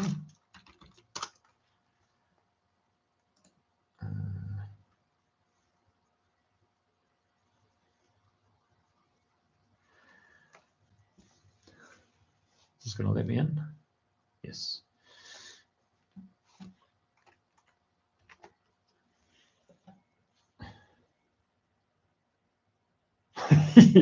Well, that was an option. It's like, you know, first session is like, sorry, but you're gonna have to figure out how to get off. So this is abilities considered unnatural is a 56-page dungeon crawl through a temple mine. So there's like religion, mining, what was it? And there's like a few factions as well. So that one sounds quite fun. Yeah. Yep. Exactly. Yeah. I think when you were mentioning like sandbox, it just came to my mind, those ones there. Okay. What else have we got? DTC. Sorry, I didn't catch that. Yeah. Well, have a good rest of your evening. I don't think I'll be on too much longer, I think. But yeah, thanks for coming.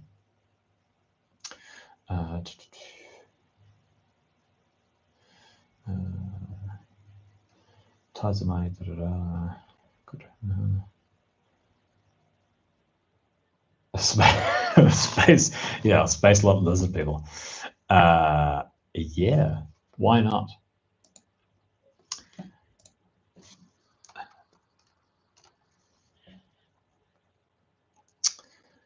Maybe something that I do there with. There is a module that I want to play, like sort of put it into my campaign, which is about a derelict ship. So having like swapping out the monster could be quite fun. Yeah. Oh man, it's had like video games as well. This the Dark Eye as well, Strand.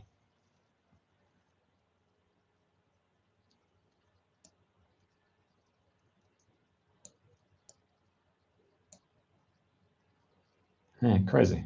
Whoa, it's had tons of video games. Holy crap.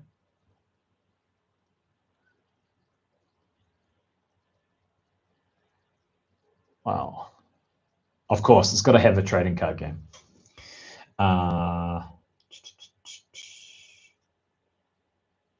Two third party. Oh, okay. They're different. Those I forgot the names that he had, but the dealings I mentioned earlier were two different third party modules separate. Okay. Well, I should take a look at those then, because I have a feeling I might need those.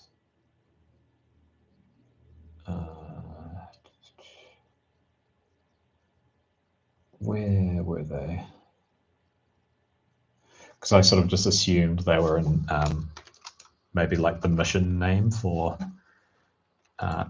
or like names of missions within Dead Planet.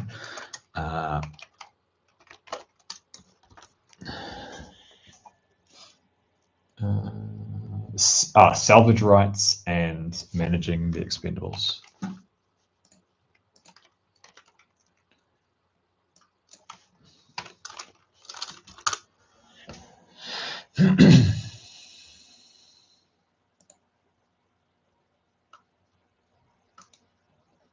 I can't itch. It's always a bit more fun.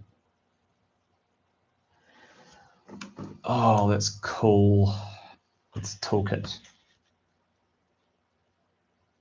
Nice. That's very cool.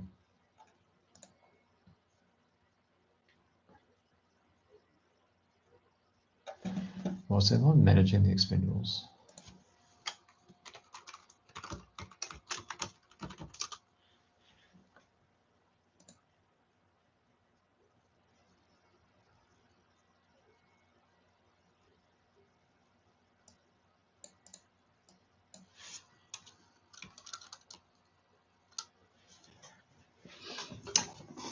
Ooh, yeah.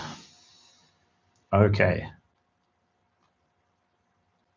These would be both very useful.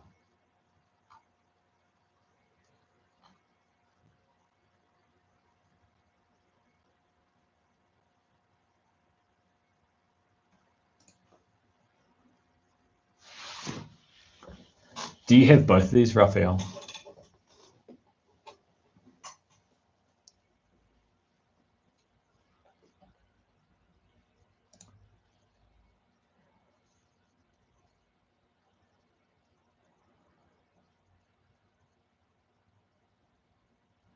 Yeah. I was just I was going to ask, like, if you have both, which one should I get? And then oh, I like the art as well. That's cool. I love the screens. Like, these guys are just like screaming for help, and he's just like ignoring them, chilling, drinking his coffee.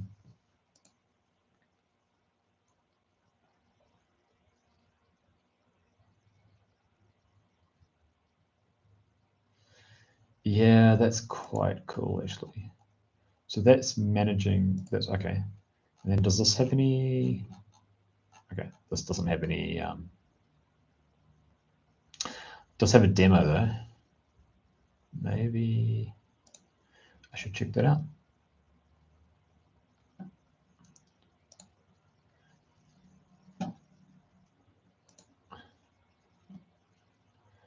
Since it is a preview and it is available.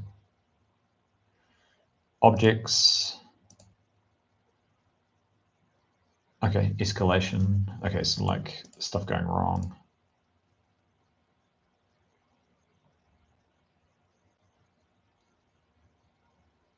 Okay, so like generating ships on the fly.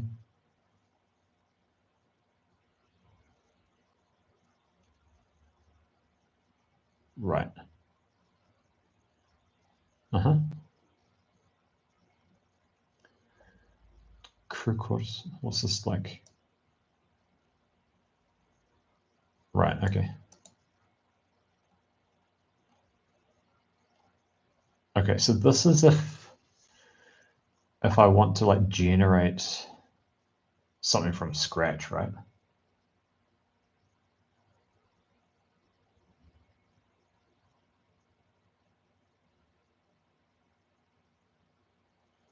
Dice drops digitally.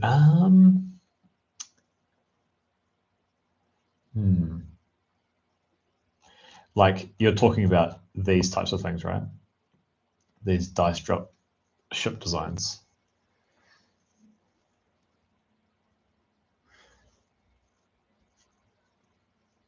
I mean, the hacky way, the hacky way would be doing something like, I'll show you.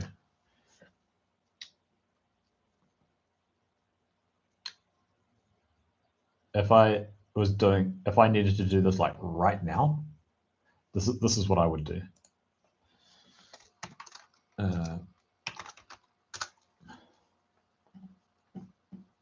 I would just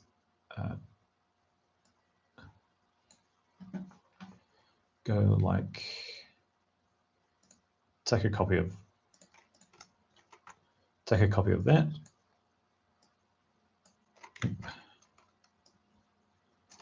Chuck that into like a software like this.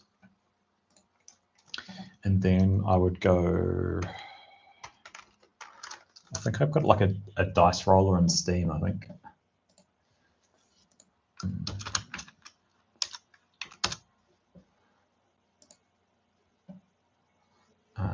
Where is it? Over here.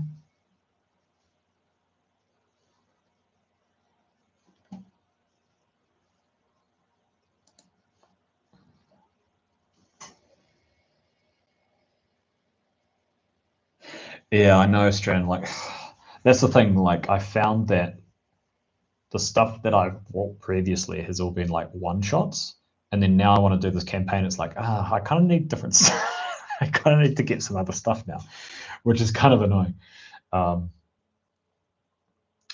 Okay, so I have a dice roller, like this one. This one's just called True Dice Roller. I don't think it's any good in particular, but let me see. I always forget how this works.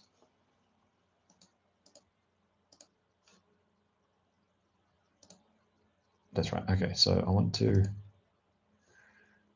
remove these. And what are they? Are they D? Yeah, they're D10s. So yeah, I don't really care whatever. All right, so I'm going to add 1, 2, 3, 4, 5, 6, 7, 8, 9, 10. 1, 2, 3, 4, 5, 6, 7, 8, 9, 10. Okay, done. And then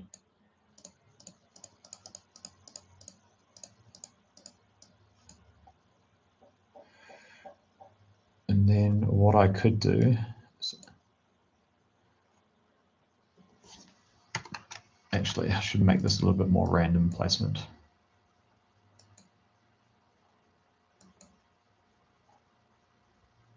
I hate this zoom in stuff.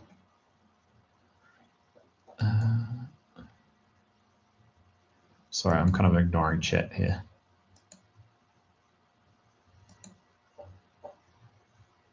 But hopefully you can kind of see what I'm trying to do here. All right.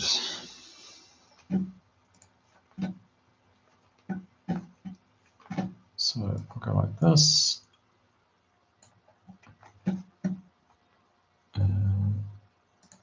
Copy, go over here. Let's use this long. I did not want to do that. Let's use this long narrow as my example. Paste that.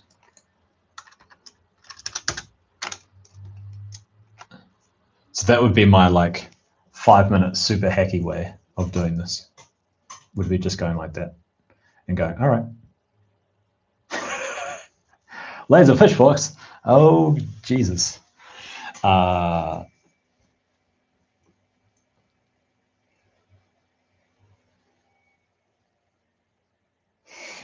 Yeah, I think that's one of the good things, like you mentioned here about like active fan base and also the huge amount of stuff and also just the creativity of it. Like there's some really cool stuff like that you can pick up. Like whether it's to do with about a class, a character, whether it's something like completely crazy like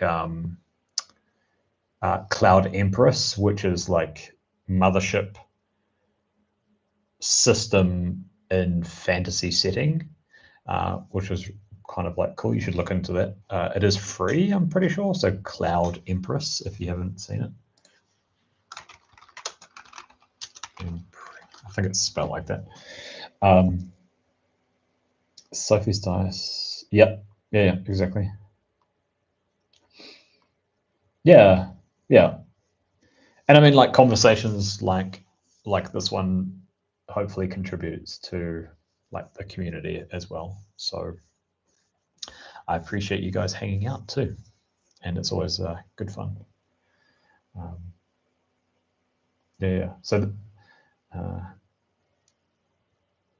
oh, does it? I haven't even realized that. I think I listened to the actual play by Nobody Wake the Bugbear. They did like I think it was like a 2 or 3 session run of this, maybe the start of Cloud Empress. I'm not sure. They did like a very short series.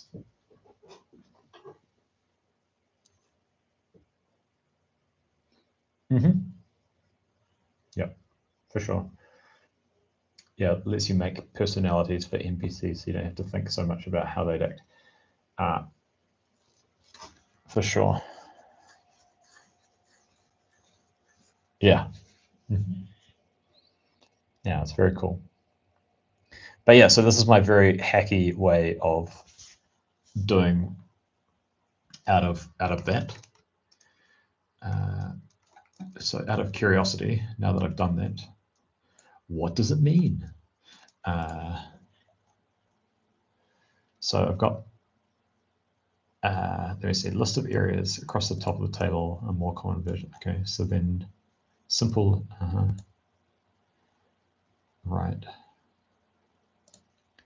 So does that, how should I read this? Each of the areas listed across the top of the table are more common versions that could be found on a ship. The areas listed below are the different variations of the common version to help flesh out your derelict idea. So that means, like, I should really sort this out a little bit. So this 8 up here, that could be like my crew quarters. So that is like mess, galley, cafeteria. And then 4 could be living area, could be this. Oh, they're D100s. Okay, well, I screwed that up. So then let's say that's an 84. So cryo chambers at the top, and then a 12 for the living area. So this is like a theater and gaming section, these 2 dice here. And then these 2 here, this, let's say 64. So it's a science lab. So storage and refrigeration for some reason. And then we've got 28 for security. So internal security and weapon system. And then at the bottom here, we've got a 44 for life support. So that would be fresh water and food storage. Nice. And then I could just like, you could just place them around there.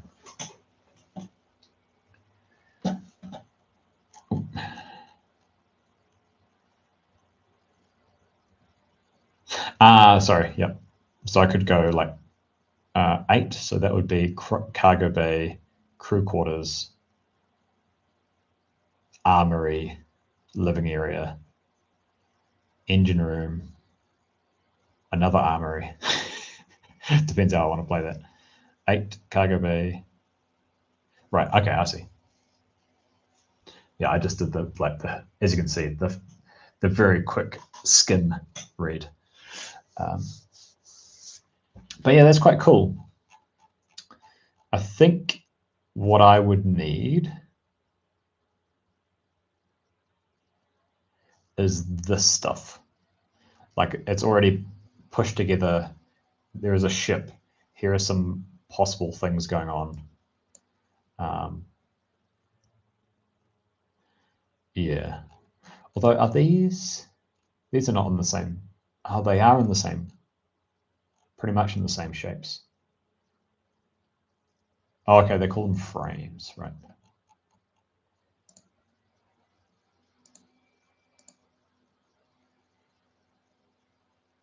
And they do have some module type stuff as well. That's quite cool. Yeah. Variant page.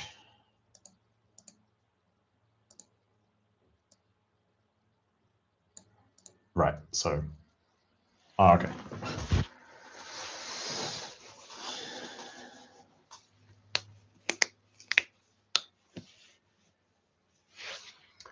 Yeah.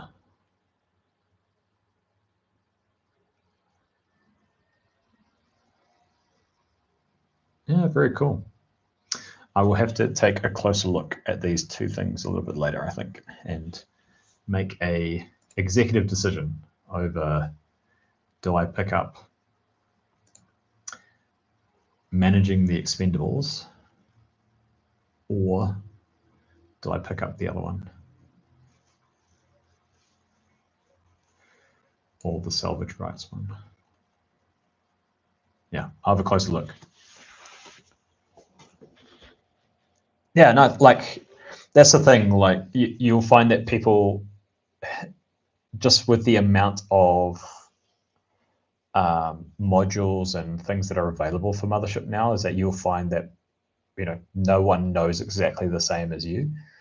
I mean, of course, like if you have only played like a couple of things, then sure, but you'll find that as soon as you do a little bit of research and you just like follow your interest in like, for me, Space Truckers campaign, I have to figure out some things like this, and I haven't really looked at this area before, so if anyone has like something new, then it's new, well, anything new to me, then that's how it kind of works with Mothership, especially as like the number of modules are, how many are we getting up to now?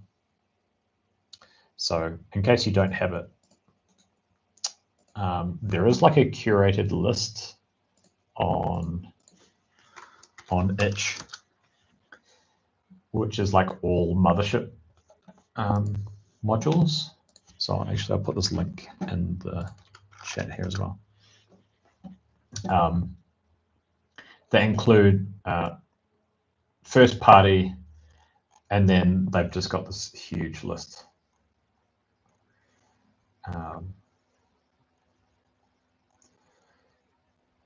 Including salvage rights. So yeah. But yeah, that's the thing. Like a lot of the recommendations are all like word of mouth, and that's just kind of how it works. So yeah. Yeah, Orphans is fun for sure. Yeah. The only kind of annoying thing with this is that it's just a massive list, and you can't do any like filtering on it. You can do in drive-through RPG, you can do like a filter on things that are like tagged with Mothership, and then from there you can do like a filter on like price or order it and stuff like that. Yeah, Wedge of Sin is fun. One of another creator called Waco, who's written some other things himself. He's doing a West Marches style bounty hunters campaign, which I played in one session of, and it was quite fun. So yeah, there's even like a court proceedings element and like a massive prison in Wages of Sin. So that sounds pretty fun. I'm quite curious about this one, this Oni. It's like this short social stealth scenario. Sounds kind of interesting. But yeah. Anyway, I've been going for a couple of hours now, so I think I'm going to call it fairly soon.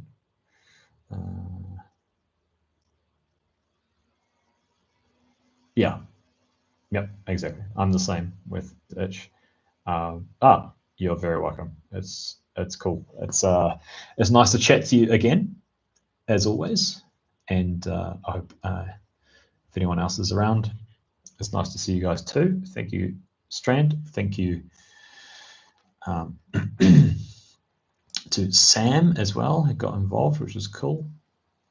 And yeah, we will. And DTC as well. That was cool as well. So thanks for chiming in.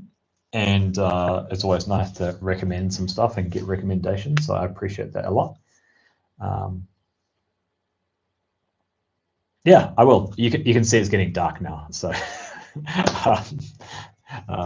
but yeah, thank you for hanging about, and yeah, thanks for helping me out. Create some like weird religious locations. So they will be definitely getting into the campaign, which is fun. And yeah, thank you so much, guys, and have a good rest of your day, however long that might be, and also have a great weekend with whatever you're playing. And if you're not playing, yeah, good luck with, I don't know, prepping, researching, looking into other modules.